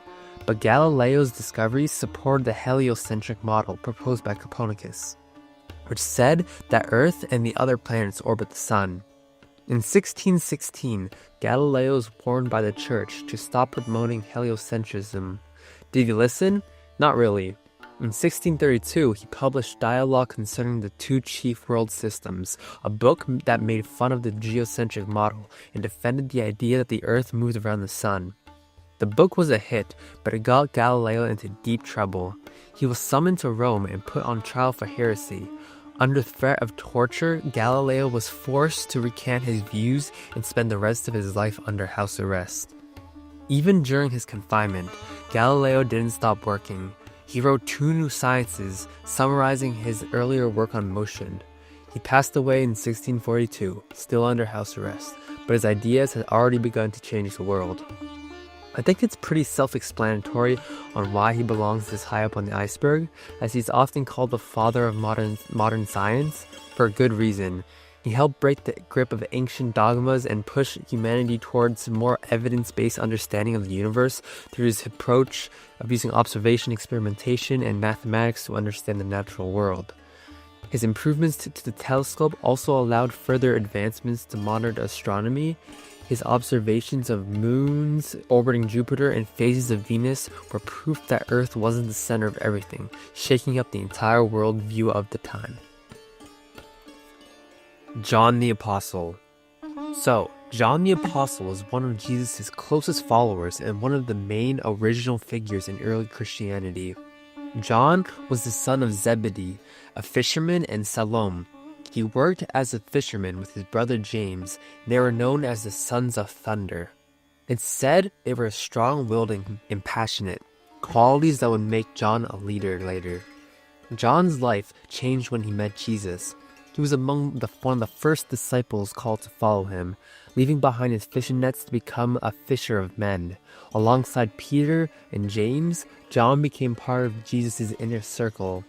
This meant he witnessed major events that the other disciples didn't see, like the Transfiguration, where Jesus appeared in his divine glory, and raising of Jairus' daughter. John's closeness to Jesus earned him a special place among the apostles, where he was called the disciple whom Jesus loved. During the Last Supper, he sat next to Jesus and leaned on him, showing their close bond. And when Jesus was arrested, John stayed as close as he could. And when Jesus was crucified, John stood at the foot of the cross alongside Mary, Jesus' mother. In his final moments, Jesus entrusted Mary to John's care, just showing how deep their connection was. After Jesus' resurrection, John became a leader in the early Christian community. He preached, performed miracles, and spread the message of Jesus' teachings far and wide. Tradition says that John, along with Peter, helped lead the church in Jerusalem before traveling to other parts of the Roman Empire. While some of the other apostles were martyred, John survived, becoming known as the last living apostle. Later in his life, he was in Ephesus, where he continued to lead and write. He's traditionally credited with writing the Gospel of John, the 3 epistles, 1, 2, and 3, and the Book of Revelation. According to legend, John was exiled to the island of Patmos during the reign of the Roman Emperor Domitian. There, he had a series of visions, which he recorded in the Book of Revelation, which is a text about the end times and God's ultimate victory over evil, which is the last book of the Bible. John eventually returned to Ephesus, where he continued to teach and guide Christians. He died of natural causes, making him the only one of 12 apostles believed to have died peacefully. So, why does John stand up this high on this iceberg? Well, his writings are foundational to Christianity. The Gospel of John is different from the other 3 Gospels, Matthew, Mark, and Luke, and it focuses on Jesus' divine nature and presents a more spiritual perspective. emphasizing his identity as the Son of God. John's words, like "in the beginning was the Word, and the Word was with God, and the Word was God," have shaped the entirety of Christian theology. The book of Revelation, on the other hand, is one of the most debated texts in the Bible. It has inspired countless interpretations and remains central to discussions about the end of the world and God's final victory. John's life also serves as a powerful example of faithfulness. While many of his fellow apostles faced martyrdom, John endured persecution and lived to an old age, consistently spreading Jesus' teachings. Whether through his gospel letters or visions, John's influence has shaped Christianity. Saint Peter. Saint Peter, who is also known as Simon Peter, was born in the village of Bethsaida in Galilee and worked as a fisherman along with his brother Andrew. The two of them lived a simple life on the shores of the Sea of Galilee until one day Jesus called them to leave their nets and follow him, promising that they will become fishers of men, and just like that, Simon became one of Jesus' first and closest disciples. Jesus gave Simon a new name, Peter, which means rock. This name would be a sign of the role Peter would play in the future. Peter quickly became the leader of the 12 apostles. He was bold, passionate, and sometimes a little impulsive, but he was deeply loyal to Jesus. When Jesus walked on water, Peter was the only disciple brave enough to step out on the boat and walk towards him, until he got scared and began to sink. Jesus saved him, and it became one of the many moments that would define Peter's journey of faith. One time, when Jesus asked the disciples, "Who do you say that I am?" Peter answered, "You are the Messiah, the Son of the living God." Jesus praised him for saying this and said, "You are Peter, and on this rock I will build my church." But Peter's journey wasn't without its challenges. He often acted first and thought later. At the Last Supper, he vowed that he would never deny Jesus. Yet, when Jesus was arrested, Peter denied knowing him 3 times before the rooster crowed, just as Jesus had predicted. The moment Peter realized what he had done, he wept.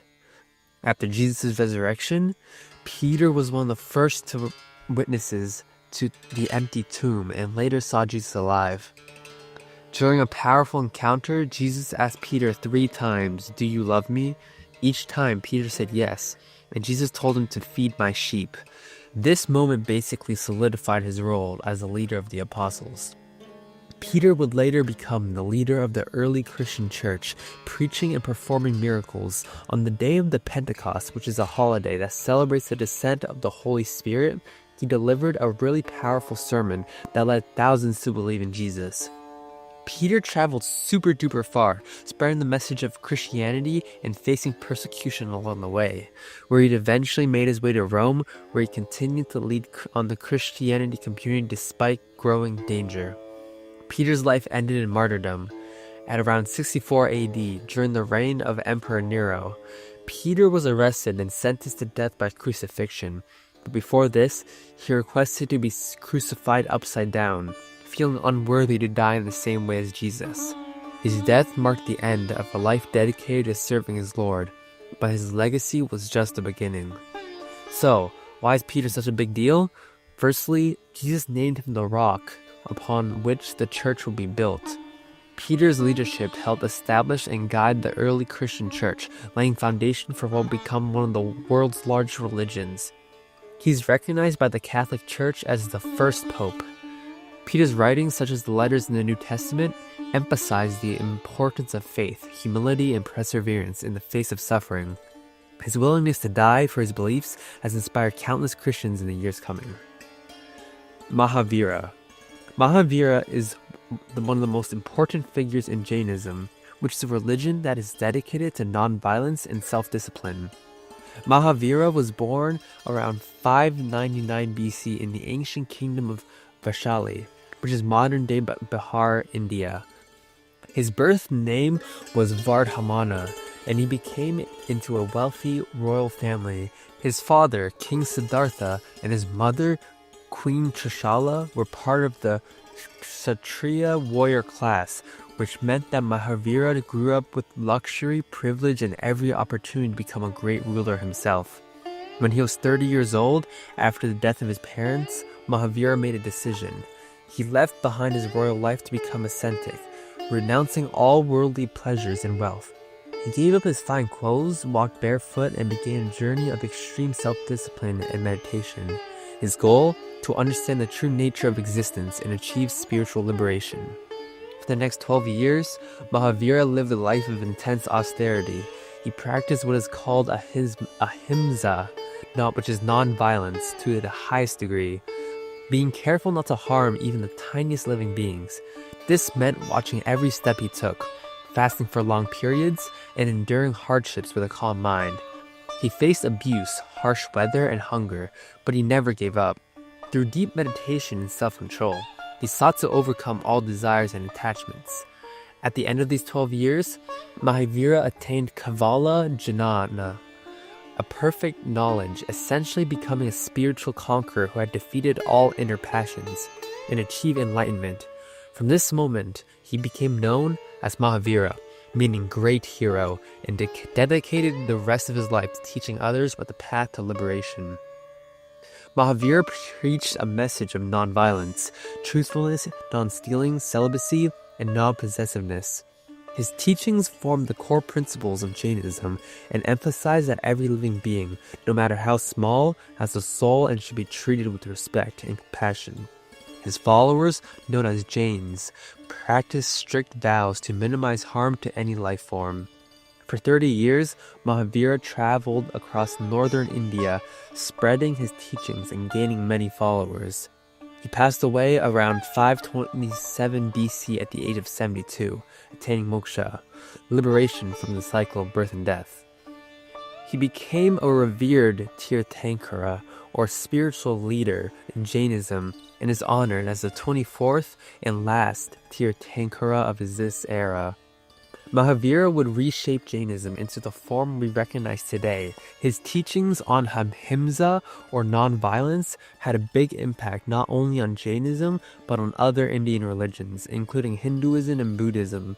This principle of non-violence later influenced global leaders like Mahatma Gandhi, who used it as the foundation of his non-violent struggle for Indian independence. Jains followed his example by living simple lives and practicing compassion towards all living beings. This respect for life extends to their diet, which many are strict vegetarians, and their daily practices. Judas Iscariot. Judas Iscariot was one of the 12 apostles, chosen by Jesus to be part of his closest followers. While we don't know much about his early life, his name Iscariot suggests that he came from the town of Kerioth in Judea, making him the only disciple who wasn't a Galilean. Judas was just like the other apostles, following Jesus, listening to his teachings, and witnessing his miracles. He was even trusted enough to be the group's treasurer, handling their money. But things began to change as soon as Jesus gained more followers and challenged the religious authorities. Tensions were high, and the ruling priests and leaders saw Jesus as a threat. According to the Gospels, Judas went to the chief priests and agreed to betray Jesus for 30 pieces of silver. Why he did it has been a subject of debate for a long time. Some think he was greedy, while others believe he was disillusioned with Jesus' message. For whatever the reason is, Judas' choice would change everything. The night before Jesus was crucified, he shared the Last Supper with his disciples, and during the meal, he revealed that one of them will betray him. Judas tried to play it cool, but Jesus knew. Later that night, Judas led a group of soldiers and temple guards to the Garden of Gethsemane, where Jesus was praying. Judas then identified Jesus by greeting him with a kiss, a signal to the guards. Jesus was arrested, and the events that would lead to his crucifixion were set in motion. After the betrayal, Jesus was overcome with guilt. According to the Gospel of Matthew, he tried to return the 30 pieces of silver to the chief priests, confessing, "I have sinned by betraying innocent blood." But they refused to take it back, and Judas took the money into the temple. He then went out and took his own life. In another account, the book of Acts says he died in a different gruesome way. Either way, Judas' story ends in tragedy and regret. Judas' betrayal set the stage for Jesus' crucifixion, which is central to Christian beliefs about redemption and salvation. Without Judas's actions, the events leading to the crucifixion and resurrection might not have unfolded as they did. This has led centuries of debate among theologians, scholars, and believers. Was Judas fulfilling a divine plan, or did he simply make a terrible choice driven by human weakness? Some have even suggested that Judas's role was necessary for Jesus to complete his mission. Judas's name has become synonymous with betrayal. In art, literature, and everyday speech, calling someone a Judas means they committed an act of extreme treachery. His story is a warning about the consequences of greed, disloyalty, and turning away what's right. But it's also a complex story about guilt, regret, and the weight of our choices. Over the centuries, different interpretations of Judas's motives have emerged. Some see him as a tragic figure, trapped in a role he couldn't escape. Others emphasize his free will and the moral responsibility for his actions. Some early Christian texts even portray him in a more sympathetic light, suggesting that his betrayal was part of a greater plan. Regardless of his interpretation, Judas's story challenges believers to reflect on themes of loyalty, forgiveness, and the human capacity for both great faith and great failure. But also, without Judas, we wouldn't have the song from Lady Gaga. John the Baptist. Now, we have John the Baptist, who is one of the most important figures in Christianity. John was born to Zechariah, a Jewish priest, and Elizabeth, who was a relative of Mary, the mother of Jesus. Zechariah and Elizabeth were really old and hadn't been able to have children, but one day an angel named Gabriel showed up and told Zechariah that his wife would have a son who would prepare the way for the Lord. Zechariah was so shocked he couldn't speak until John was born, and then just like that he got his voice back. John grew up in the wilderness, wearing clothes made of camel's hair and eating locusts and wild honey. John wasn't your typical preacher. He didn't hang out in fancy temples. Instead, he spoke to people out in the open, especially by the Jordan River. Crowds flocked to hear him because he wasn't afraid to tell it like it was. He called out everyone from commoners to religious leaders, demanding they change their ways. To symbolize their repentance, he would baptize them in the river, hence the name John the Baptist. The most famous moment of John's life came when he baptized Jesus of Nazareth. At first, John hesitated, saying, "I need to be baptized by you, and do you come to me?" But Jesus insisted, and as soon as he was baptized, the heavens opened, and the Holy Spirit descended like a dove. A voice declared, "This is my beloved Son, in whom I am well pleased." He also wasn't afraid to speak out against corruption, even if it meant getting into trouble. One of his targets was King Herod Antipas, who had married his brother's wife, Herodias. John publicly called this out as wrong, which didn't sit well with the royals. Herodias held a grudge, and eventually John was thrown into prison. While locked up, John continued to hear about Jesus' ministry, and at one point he even sent his disciples to ask Jesus, "Are you the one who is to come, or should we expect someone else?" This shows that even John had moments of doubt, but Jesus praised him as the greatest among these born of women. But then one time, Herodias' daughter, Salome, danced for King Herod, and he was so pleased he promised to give her anything she wanted. And after consulting her mother, she asked for John's head on a platter. Reluctantly, Herod ordered it done, and John was executed and his followers buried his body. So, why does John the Baptist fit among the others in this tier? First, he was the one who prepared the way for Jesus, fulfilling prophecies and pointing people towards the coming of the Messiah. By calling people to repent and be baptized, he set the stage for Jesus' teachings on forgiveness, transformation, and salvation. Also, his role in baptizing Jesus was a very important moment in Christian history. For Christians, baptism remains a central sacrament, symbolizing purification and new beginning, just as it did when John first stepped into the Jordan River. Mary Magdalene. Mary Magdalene is one of Jesus' most devoted and misunderstood followers. Mary came from a town of Magdala, a fishing village in the Sea of Galilee. Therefore, that's where she got her name, Mary Magdalene, which means Mary of Magdala. When we first meet her in the Gospels, she's not in a great place. The Bible says that Jesus cast 7 demons out of her, and from that moment on, she became one of his closest and most loyal followers. She followed Jesus throughout his ministry, along with a group of other women who supported him and his disciples financially. She witnessed his teachings and miracles firsthand and was part of his inner circle. During the final days of Jesus' life, she was there at the foot of the cross when he was crucified, standing by him while many others fled in fear. When Jesus was buried, Mary and other women went to his tomb to anoint his body with spices, a gesture of love and respect. But when they got there, the stone covering the entrance was rolled away and the tomb was empty. Mary Magdalene became the first person to see risen Jesus. According to the Gospel of John, she stood outside the tomb crying until Jesus appeared and spoke to her. At first, she didn't recognize him, but when he said her name, she immediately knew it was him. Jesus told her to go and tell the disciples that he had risen, making her the first witness of the resurrection and the apostle to the apostles. So, why does she belong in tier 3? She was one of the most devoted followers of Jesus. She supported Jesus, stayed with him through his darkest moments, and was the first to see and share the news of his resurrection. This made her a key figure in spreading the message of Christianity. Mary Magdalene's story has been clouded by misunderstandings and legends.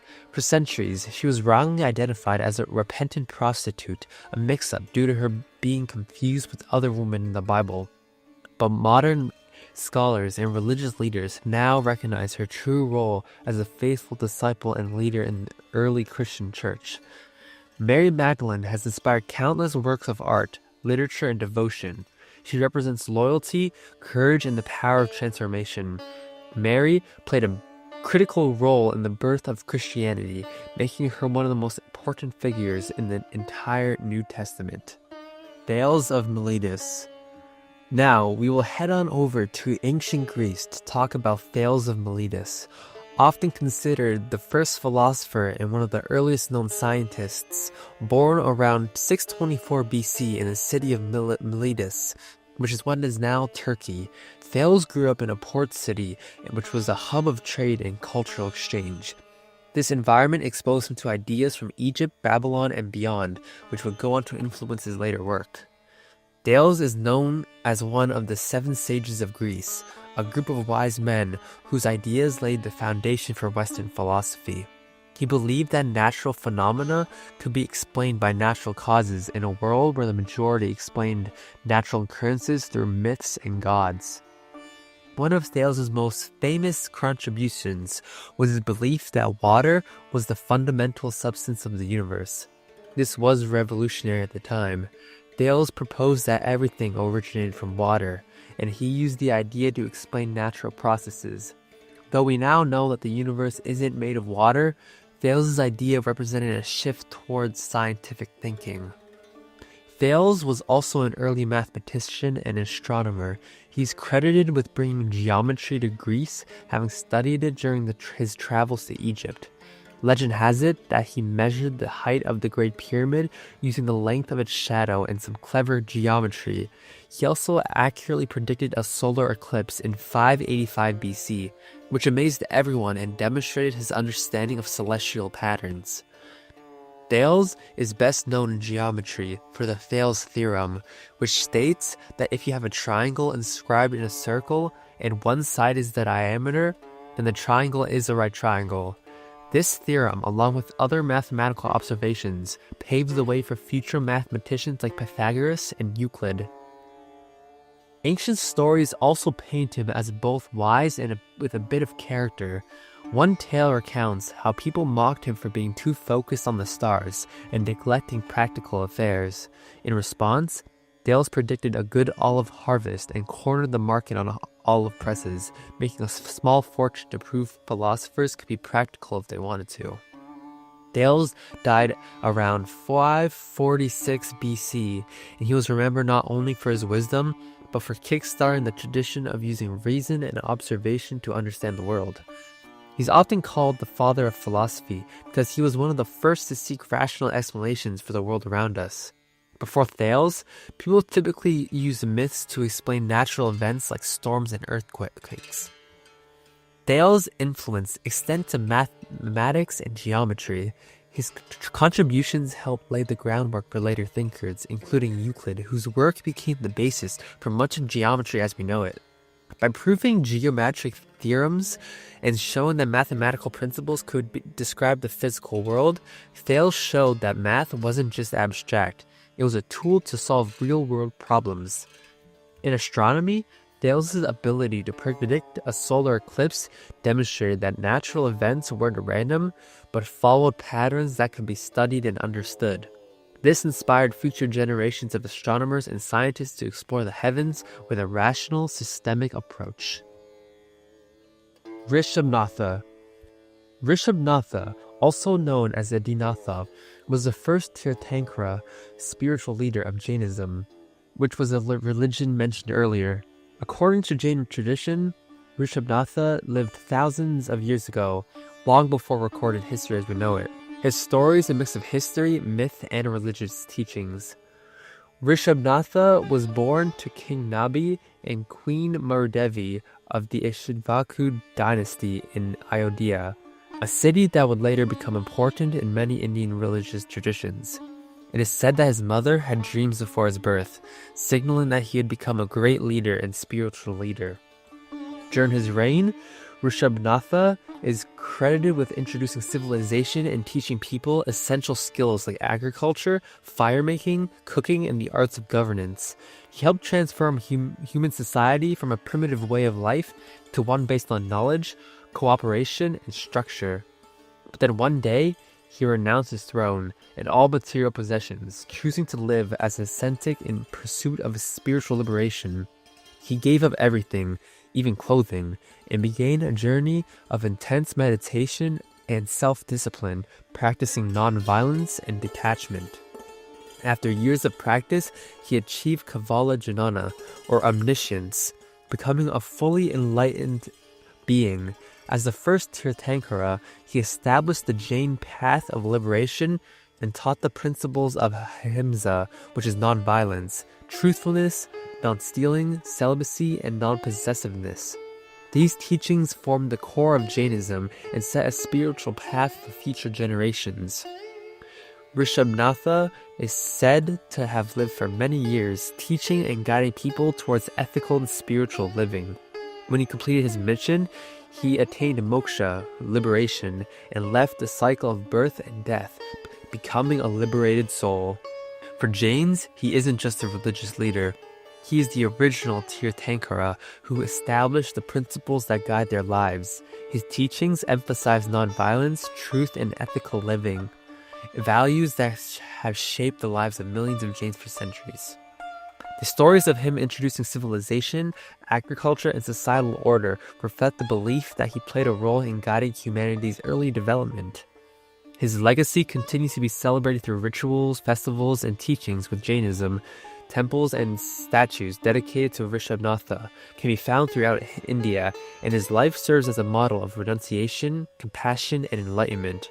For Jains, he represents the beginning of their faith, the embodiment of their highest values, and a guide to living life with purity and compassion.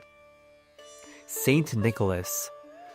Now we got Saint Nicholas. He's the figure who become the inspiration for Santa Claus. Saint Nicholas was born around 270 AD in Patara, a city which is now modern-day Turkey. He was raised in a wealthy Christian family, but suddenly his parents passed away when he was young. Instead of using his inheritance to live in luxury, Nicholas decided to dedicate his life to helping the poor and needy. Nicholas became known for his generosity, and stories of his kindness are what made him famous. One of these most famous tales is about a poor man with 3 daughters. In it, a father needed to provide a dowry for his daughters to marry. But this man had no money, meaning his daughters had to face a grim future. Hearing of their plight, Nicholas secretly visited their house at night and tossed a bag of gold through the window, or in some versions, down the chimney. He did this 3 times, providing dowries for each daughter. Nicholas was deeply devoted to his faith, and he became a bishop of Myra, a city in modern-day Turkey. As bishop, He defended the Christian faith during a time when Christians faced persecution under Roman emperors like Diocletian. He was imprisoned and tortured for his beliefs, but never waived his devotion. Eventually, he was released and continued his work with even greater resolve. Another story tells of how he intervened to save 3 innocent men who had been sentenced to death. He confronted the corrupt officials and exposed their wrongdoing, saving the men's lives and earning respect as protector of the innocent. Nicholas attended the First Council of Nicaea in 325 AD, a major gathering of Christian leaders called by Emperor Constantine. During the council, he reportedly got into a heated debate with Arius, who argued against the divinity of Jesus. In some versions of the story, Nicholas's passion led him to slap Arius, showing his fiery dedication to defending his beliefs. Though this tale might be more of a legend than fact. Nicholas passed away around 343 AD, but his legacy was just the beginning. He was buried in Myra, and his tomb became a site of pilgrimage. St. Nicholas remains a representation of selfless generosity, compassion, and a commitment to helping those in need. His acts of giving, particularly to children and the poor, inspired the tradition of gift-giving that lives on in many cultures today. The transformation of St. Nicholas into Santa Claus happened over centuries, blending folklore, traditions, and the legends of his generosity. He is also the patron saint of many groups, including children, sailors, merchants, and even prisoners. Today, statues, churches, and festivals around the world honor St. Nicholas, from his roots as a humble, kind-hearted bishop to his legendary status as a protector and giver. Martin Luther. Now we got Martin Luther, who was the one who was the cause of the Protestant Reformation and changed the course of Western Christianity. Born on November 10, 1483, in Eisleben, in what is now Germany, his father, Hans, was a miner who worked hard to give Martin the best possible education. Hans wanted him to become a lawyer, so Martin was sent to study law at the University of Erfurt. In 1505, during a thunderstorm, lightning struck near Luther, and in his terror, he cried out, "Help me, St. Anne, and I will become a monk." True to his word, he left behind his legal studies and joined the Augustinian monastery. Luther then devoted himself to a monastic life, but he was plagued by anxiety and fear about his own salvation. To find peace, he poured himself into studying the Bible and the church doctrine.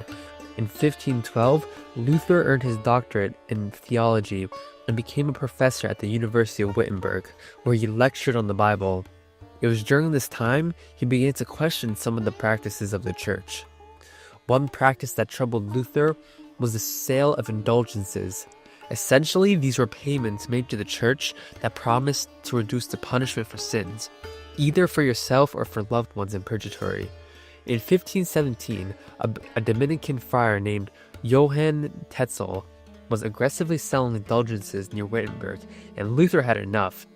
On October 31st, 1517, he nailed his famous 95 Theses to the door of the Wittenberg Castle Church. The document criticized the abuse of indulgences and called for the reform in the church. It was a move that quickly spread thanks to the newly invented printing press. Pope Leo X demanded that Luther recant his writings, but Luther refused.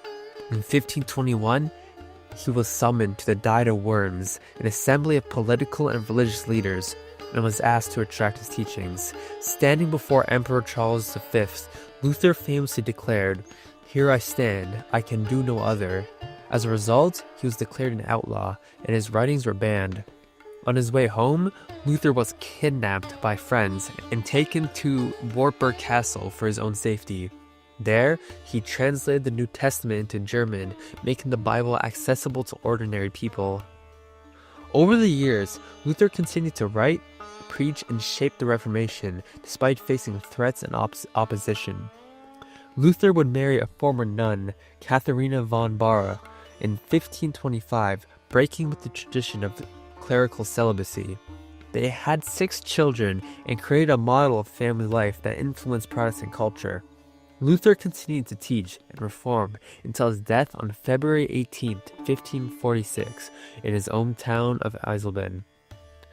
What makes Martin Luther such a big deal is the fact that he challenged the authority of the Catholic Church at the time, which was nearly unthinkable to do so. By standing up for his beliefs, he opened the door for religious freedom and the idea that faith should be rooted in personal conviction, not just institutional tradition. Also, Luther's translation of the Bible into German made scripture accessible to ordinary people, breaking the Church's monopoly on religious knowledge. The Protestant Reformation that Luther sparked led to the creation of many different Christian denominations, shaping the religious, cultural, and political landscape of Europe and the world. Christopher Columbus. We start with Christopher Columbus, the man who made one of the most significant voyages in human history. Columbus was born in 1451 in Genoa, Italy, into a family of wool weavers. Growing up near the sea, Columbus became fascinated with sailing and exploration. Growing up, he worked on merchant ships. By late 1400s, European countries were desperate to find new trade routes to Asia. Spices, silk, and other goods from Asia were highly valued, but getting there was difficult due to long overland routes and the dominance of Middle Eastern powers in controlling the sea trade. Columbus had an idea. Why not reach Asia by sailing west across the Atlantic Ocean? Most educated people knew the Earth was round, but they didn't realize how big it was. Columbus believed Asia was much closer than it actually was.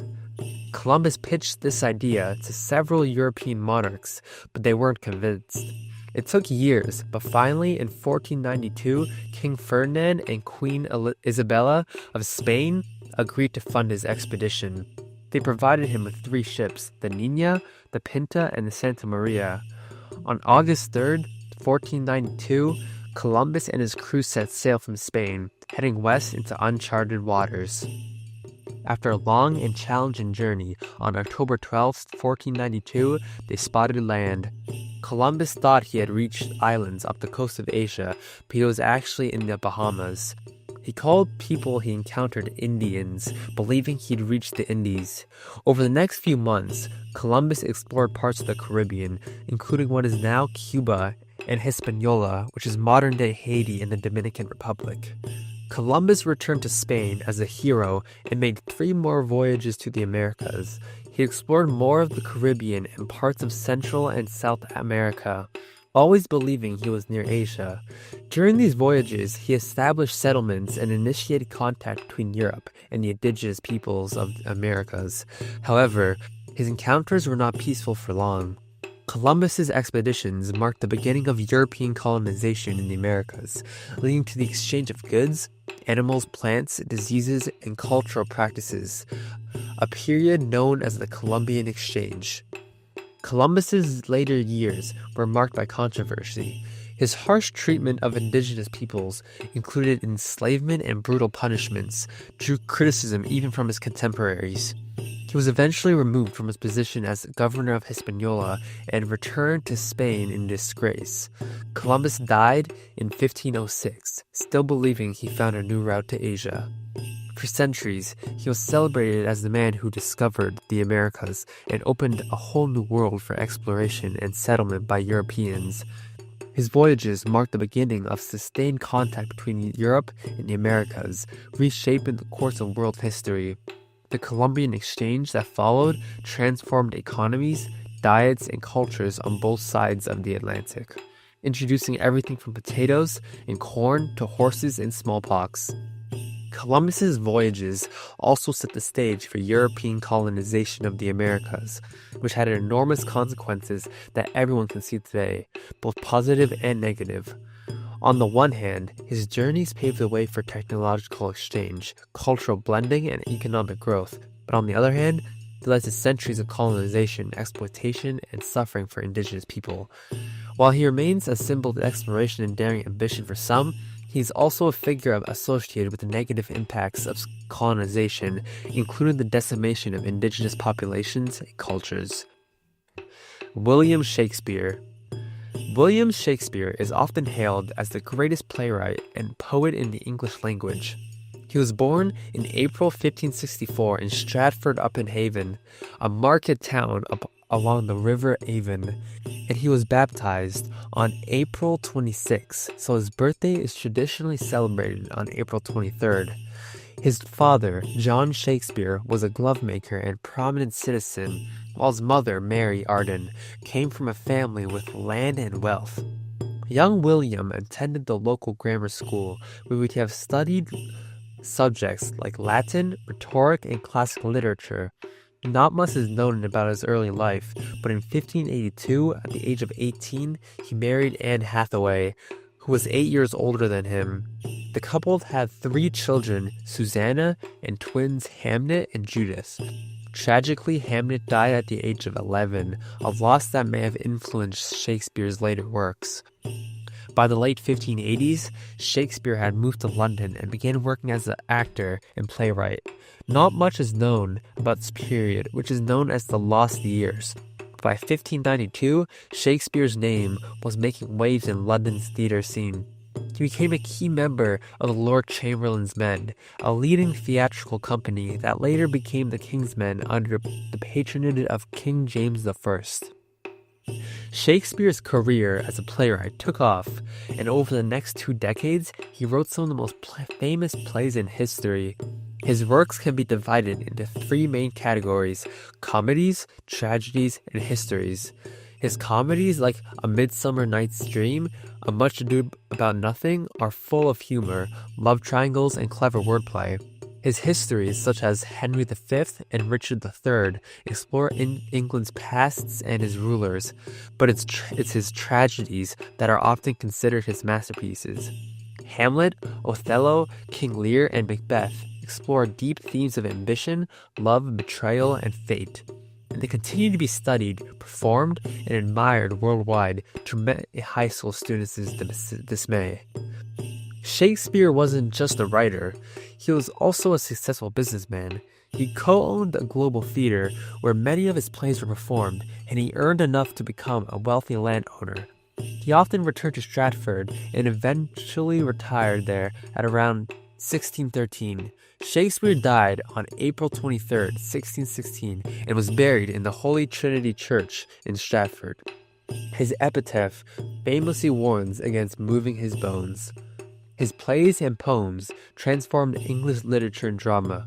Shakespeare had an ability to capture the human experience from love and ambition to jealousy and despair. His characters are deeply complex, relatable, and timeless.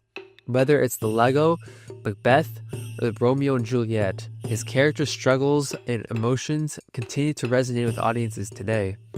Also, his influence on the English language is very apparent. He popularized countless words and phrases that we still use today, such as break the ice, wild goose chase, and all that glitters is not gold. His works have inspired countless adaptations in every medium imaginable: plays, movies, novels, music, and more. Directors and artists have reimagined his stories for every generation, proving that his themes are as relevant today as they were 400 years ago. Shakespeare's plays also shaped the theater itself. He broke away from structures and experimented with complex plots, shifting perspectives and poetic language. He showed that theater could explore the depths of human experience and be both entertaining and thought-provoking. Leonardo da Vinci. Leonardo da Vinci was born on April 15, 1452, in the town of Vinci, near Florence, Italy. He was the illegitimate son of a notary, Pierre da Vinci, and a peasant woman named Caterina. Fast forward to around 14, where he began an apprenticeship with the renowned artist Andrea del Verrocchio in Florence. Under Verrocchio's guidance, Leonardo honed his skills in painting, sculpture, and mechanical arts. He quickly surpassed his master. It is said that when Leonardo painted an angel in one of Verrocchio's works, it was so stunning that Verrocchio decided to never paint again. Leonardo's talents earned him a reputation, and by the 1480s, he was working for the ruling Forza family in Milan. During this period, he created some of his most famous works, including The Last Supper, a mural depicting Jesus and his disciples at the moment he reveals that one of them will betray him. The painting's detailed expressions and composition set a new standard for realism and emotion in art. He wasn't just an artist, though. He was a scientist, engineer, and inventor. He filled notebooks with sketches and observations on anatomy, flight, mechanics, and botany. He dissected human corpses to better understand how the body worked, producing detailed anatomical drawings that were centuries ahead of their time. He also sketched designs for flying machines, tanks, and other inventions that were far too advanced for his era. In 1503, Leonardo began work on another masterpiece, the Mona Lisa. This portrait of Lisa Gherardini, a merchant's wife, is famous for her smile and the artist's masterful use of fumato, which is a technique that creates soft, blurred edges. The Mona Lisa became one of the most famous and widely recognized paintings in history, and it still draws crowds at the Louvre Museum in Paris. Leonardo worked for various patrons throughout his life, moving between Florence, Milan, Rome, and eventually France, where King Francis I invited him to spend his final years. Leonardo died on May 2nd, 1519, at the Château du Clos-Lucé in France. Da Vinci's art revolutionized the way people saw painting and human expression. His attention to detail, mastery of light and shadow, and ability to capture emotion made his works timeless masterpieces. The Mona Lisa and The Last Supper are considered among the greatest works of art ever created, and they continue to captivate viewers to this day. Leonardo's approach to learning and creativity embodies the spirits of the Renaissance, a time when people sought to understand the world through observation, experimentation, and artistic expression. He was truly a Renaissance man. Abraham. Abraham is a figure revered in everything to Judaism, Christianity, and Islam as the father of faith. According to the Bible and other religious traditions, Abraham, originally named Abram, was born in the city of Ur in Mesopotamia, which is now Iraq, around 2000 BCE, though dating can vary. One day, God called him to leave his homeland and to travel to a new land that God would show him. With his wife Sarai, later Sarah, and his nephew Lot, Abraham packed up and traveled west to Canaan. This journey was the beginning of a covenant, a sacred agreement between God and Abraham. God promised to make Abraham the father of a great nation. But there was a problem. Abraham and Sarah were childless, and they were quite old. Desperate for an heir, Sarah encouraged Abraham to have a child with her maidservant, Hagar. This union produced a son, Ishmael, but God had other plans. He promised that Sarah would bear a son, and despite their old age, the promise came true. Sarah gave birth to Isaac, and through him, the covenant with God would continue. One day, God tested him by commanding his sacrifice to Isaac, his beloved son. In an act of deep faith, Abraham prepared to obey. But at that last moment, an angel intervened, stopping the sacrifice. This story showed Abraham's unwavering faith and obedience to God. He became a leader and patriarch, building altars, negotiating with local kings, and even waging war to rescue his nephew Lot. Through it all, he remained committed to his covenant with God. Abraham eventually passed away at an old age and was buried next to Sarah in the cave of Machpelah in Hebron, a site that is still venerated today. Why does he belong this high on the list? Well, he's considered the patriarch of three major world religions, Judaism, Christianity, and Islam, hence why they are called the Abrahamic religions. In Judaism, he's the first patriarch and the founder of the covenant relationship between God and the Jewish people. In Christianity, Abraham is revered for his faith. The Apostle Paul wrote about Abraham's belief in God as a model of faith and righteousness. Christians see Abraham's willingness to sacrifice Isaac as a foreshadowing of God's own sacrifice of his son Jesus. In Islam, Abraham, known as Ibrahim, is recognized as a prophet and a key figure in submitting to the will of Allah. His son Ishmael is considered an ancestor of the Arab people, and Abraham's actions during his life, including his willingness to sacrifice Ishmael, as told in Islamic tradition, are honored during the annual festival of Eid al-Adha. Abraham's life embodies themes of faith, trust, and devotion. His covenant with God and was one of the first examples for monotheism, shaping the spiritual beliefs of billions of people across the world. Moses. Now we got Moses, who is also a really important figure in the history of Judaism, Christianity, and Islam. Moses was born at a time when the Israelites were enslaved in Egypt. According to the Bible, the Pharaoh was worried about the growing population of the Israelites and ordered all newborn Hebrew boys to be killed. To save him, Moses' mother placed him in a basket and set it afloat on the Nile River. The baby was found by Pharaoh's daughter, who raised him as her own, making Moses a prince of Egypt. One day, he saw an Egyptian beating a Hebrew slave. Enraged, Moses killed the Egyptian, fled Egypt to escape punishment. He ended up in the land of Midian, where he married Zipporah, the daughter of a local priest, and became a shepherd. One day, Moses encountered a burning bush that was on fire, but wasn't consumed by the flames. Through this bush, God spoke to Moses, commanding him to return to Egypt and free the Israelites from slavery. Reluctantly, Moses returned to Egypt, and with the help of his brother Aaron, demanded that Pharaoh let the Israelites go. Pharaoh refused, leading to a series of 10 plagues that devastated Egypt. The final plague, the death of the firstborn, convinced Pharaoh to release the Israelites. This event is commemorated in the Jewish holiday of Passover. Moses led the Israelites out of Egypt, crossing the Red Sea in a miraculous event where the waters parted, allowing the Israelites to escape and then closing over pursuing Egyptian army. The Israelites wandered in the desert for 40 years, during which time Moses acted as their leader, mediator, and lawgiver. On Mount Sinai, Moses received 10 commandments from God, stone tablets containing laws that became the moral foundation for much of Western civilization. But Moses' leadership wasn't without challenges. He faced rebellion, doubt, and the burden of leading a large and often discontented group of people.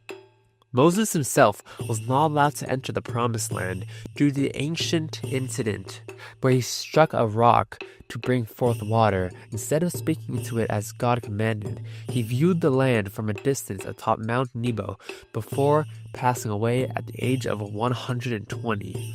His burial place remains unknown.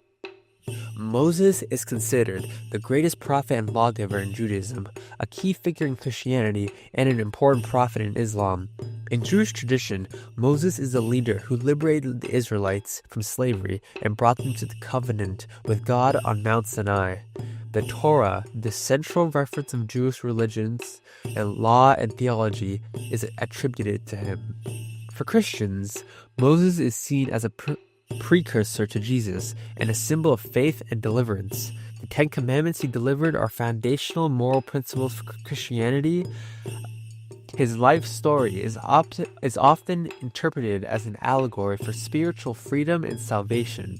In Islam, Moses, known as the Musa, is a highly respected prophet and is mentioned more times in the Quran than any other individual. The moral and ethical laws he delivered continue to shape societies and legal systems around the world.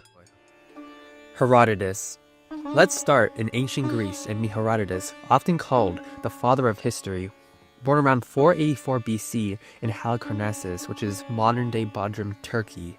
Herodotus grew up in a city that was part of the Persian Empire. Herodotus spent much of his life traveling. He journeyed through the Persian Empire and beyond, visiting Egypt, Babylon, Scythia, and Greece. Everywhere he went, Herodotus observed local customs, asked questions, and collected stories and information about people, places, and events.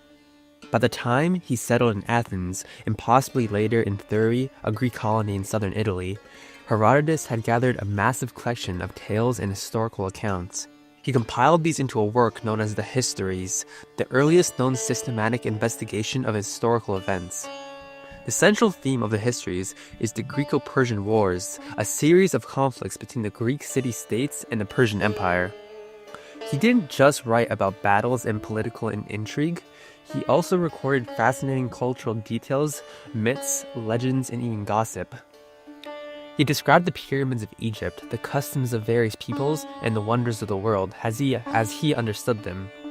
His work also includes colorful tales like the story of King Croesus' downfall and the stand of the 300 Spartans at Thermopylae. He's also been criticized for including myths, exaggerations, and second-hand reports. Some of his accounts were dismissed as fanciful by later historians, earning him the nickname the Father of Lies.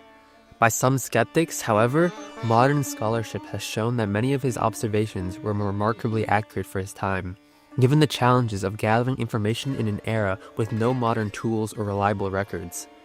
Herodotus died around 425 BC, but his work had already secured his legacy. The Histories became one of the most influential texts of the ancient world and laid foundation for the field of history as we know it. Herodotus was one of the first people to systematically investigate and record historical events. Before Herodotus, stories about the past were often told through myths, legends, and oral traditions. Herodotus took a different approach, traveling to gather first-hand accounts, questioning sources, and attempting to explain why events happened as they did. His work also offers valuable insights into the cultures, customs, and beliefs of ancient peoples. His accounts have been a treasure trove for historians, archaeologists, and scholars studying ancient history. Constantine the Great. Constantine was born around 272 AD in Nisus, modern-day Nis, Serbia. He was also the son of Constantius, a Roman military officer who would become a co-emperor in Helena, who later became a Christian saint. Constantine's early years were spent in the imperial court of the Diocletian, where he gained military and political experience. In 306 AD, after the death of his father, Constantine was proclaimed emperor by his troops in Britain.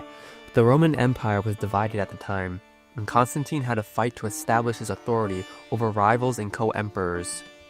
His rise to power was marked by battles, alliances, and shifting political dynamics, but it was one particular battle that would define his legacy, the Battle of the Milvian Bridge in 312 AD. Before the battle, Constantine reportedly had a vision of a cross in the sky and heard the words, "In this sign you will conquer." Taking this as a divine message, he ordered his soldiers to paint the Christian symbol, the Chi-Rho, on their shields. Constantine won the battle decisively, defeating his rival Maxentius and becoming the sole ruler of the Western Roman Empire. In 313 AD, Constantine and his co-emperor Licinius issued the Edict of Milan, granting religious tolerance to Christians and ending years of persecution. Constantine's support for Christianity grew over the years, and he became increasingly involved in church affairs. He convened the First Council of Nicaea in 325 AD, which sought to address divisions within Christianity and led to the creation of the Nicene Creed, a statement of faith still used by many Christian denominations today. Constantine also undertook many large building projects, including the construction of the city of Constantinople, which is modern-day Istanbul, which he made the new capital of the Roman Empire. Constantinople would become a center of Christian culture.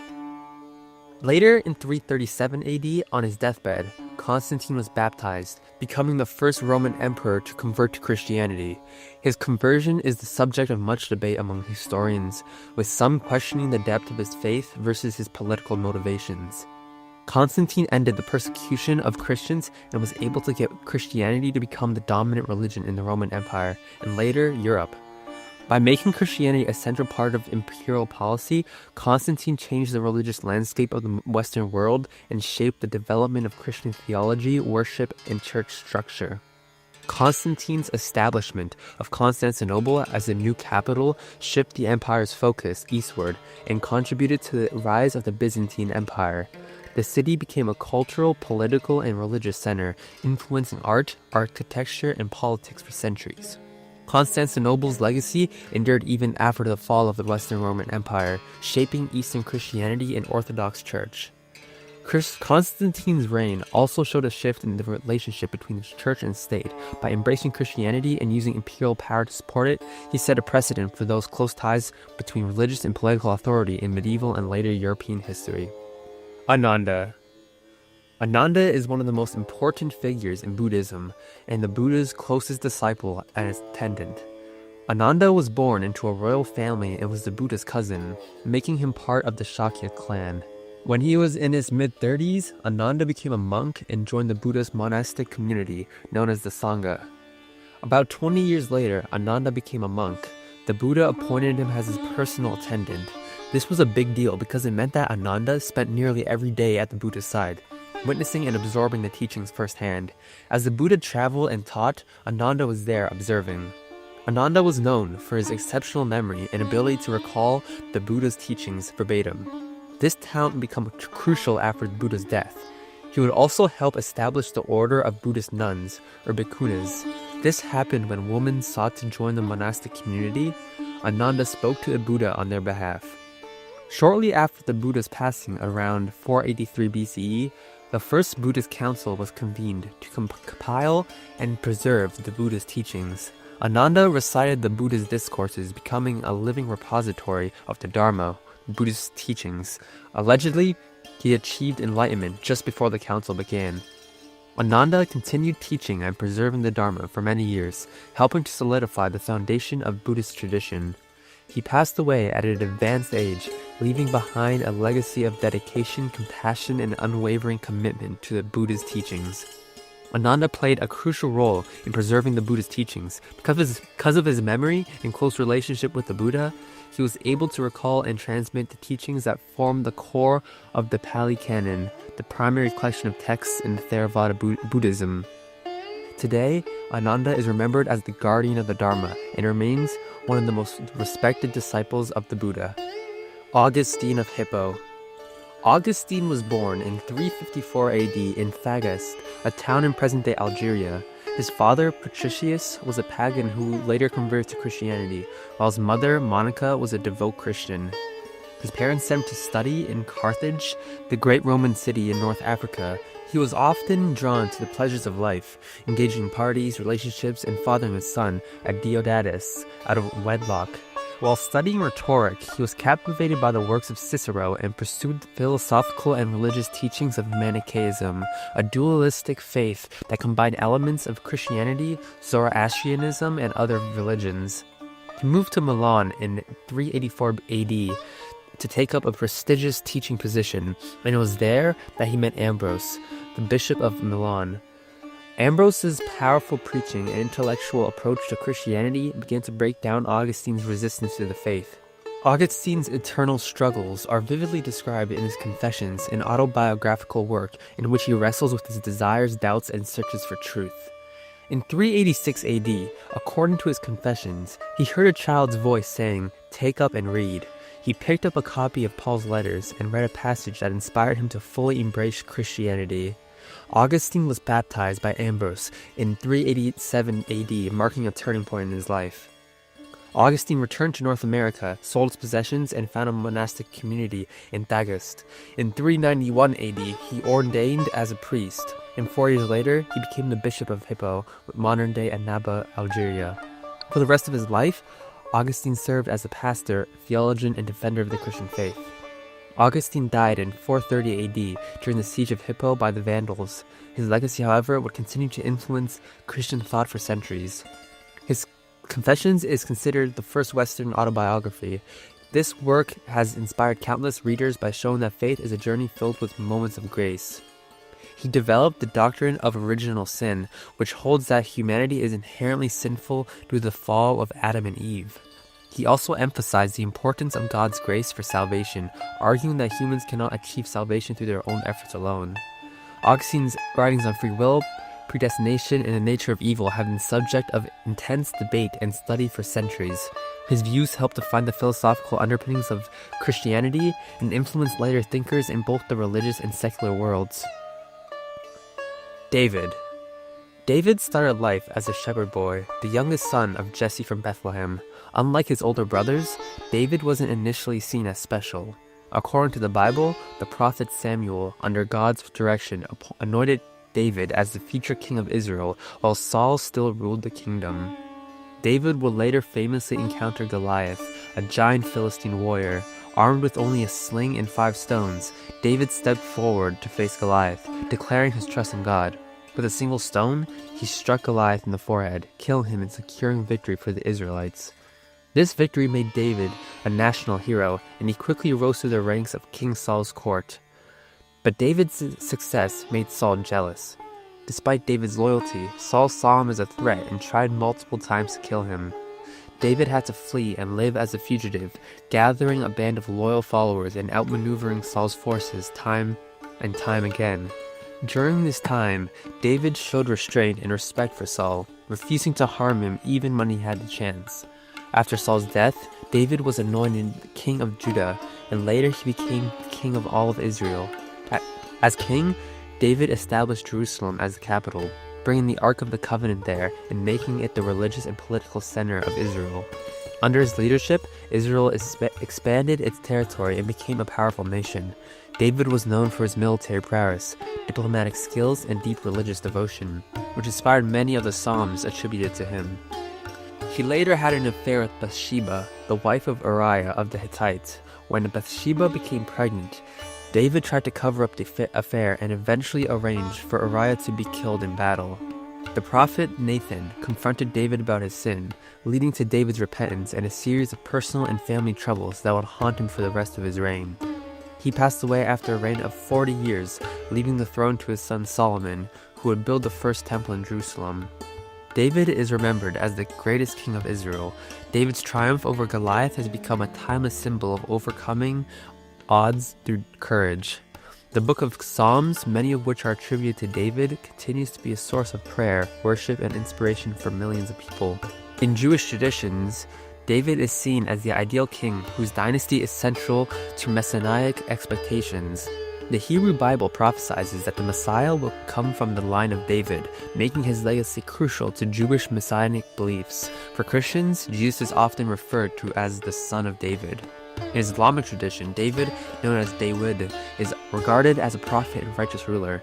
He's respected for his devotion to God, his leadership, and his ability to receive divine guidance. Today, David remains one of the most iconic figures in religious and cultural history, representing faith, leadership, creativity, and the struggle for redemption. Albert Einstein. Lastly is Albert Einstein. He was born on March 14, 1879 in Ulm, in the Kingdom of Württemberg in the German Empire. He grew up in Munich, where his father and uncle ran an electrical equipment company. He struggled in traditional schooling, often clashing with the structure of the education system. When Einstein was 16, his family moved to Italy, but he stayed behind in Germany to finish school. Eventually, he decided to join his family and later enrolled in the Swiss Federal Polytechnic in Zurich, where he trained to become a teacher in physics and mathematics. During this time, Einstein began developing his approach to solving problems. After graduating in 1900, Einstein struggled to find a teaching position and instead took a job as a patent clerk in Bern, Switzerland. This period, called his miracle years, became the most productive of his life. In 1905, Einstein published 4 groundbreaking papers that revolutionized physics. These papers introduced his theory of special relativity, explained the photoelectric effect, for which he later won the Nobel Prize for, detailed Brownian motion, and presented the famous equation of E equals mc squared. Showing the relationship between mass and energy, that equation alone reshaped humanity's understanding of the universe. He moved on to prestigious academic positions in Prague, Zurich, and finally Berlin. In 1915, he completed his general theory of relativity, an even more profound rethinking of gravity and the fabric of space and time. This theory was spectacularly confirmed during a solar eclipse in 1919. He had 2 marriages, first to Mileva Merrick, a physicist with whom he had 3 children with, and later his cousin Elsa Launthal. Einstein's Jewish heritage made him a target in Nazi Germany. In 1933, he fled to the United States, accepting a position at the Institute for Advanced Study in Princeton, New Jersey. While in the US, he spoke out against fascism, racism, and the dangers of war. Einstein's concern with Nazi Germany's nuclear ambitions led him to co-sign a letter to President Franklin D. Roosevelt urging the US to develop atomic weapons. This indirectly contributed to the Manhattan Project, though Einstein himself was a pacifist and did not work on the bomb. After World War II, Einstein became a vocal advocate for global peace and disarmament.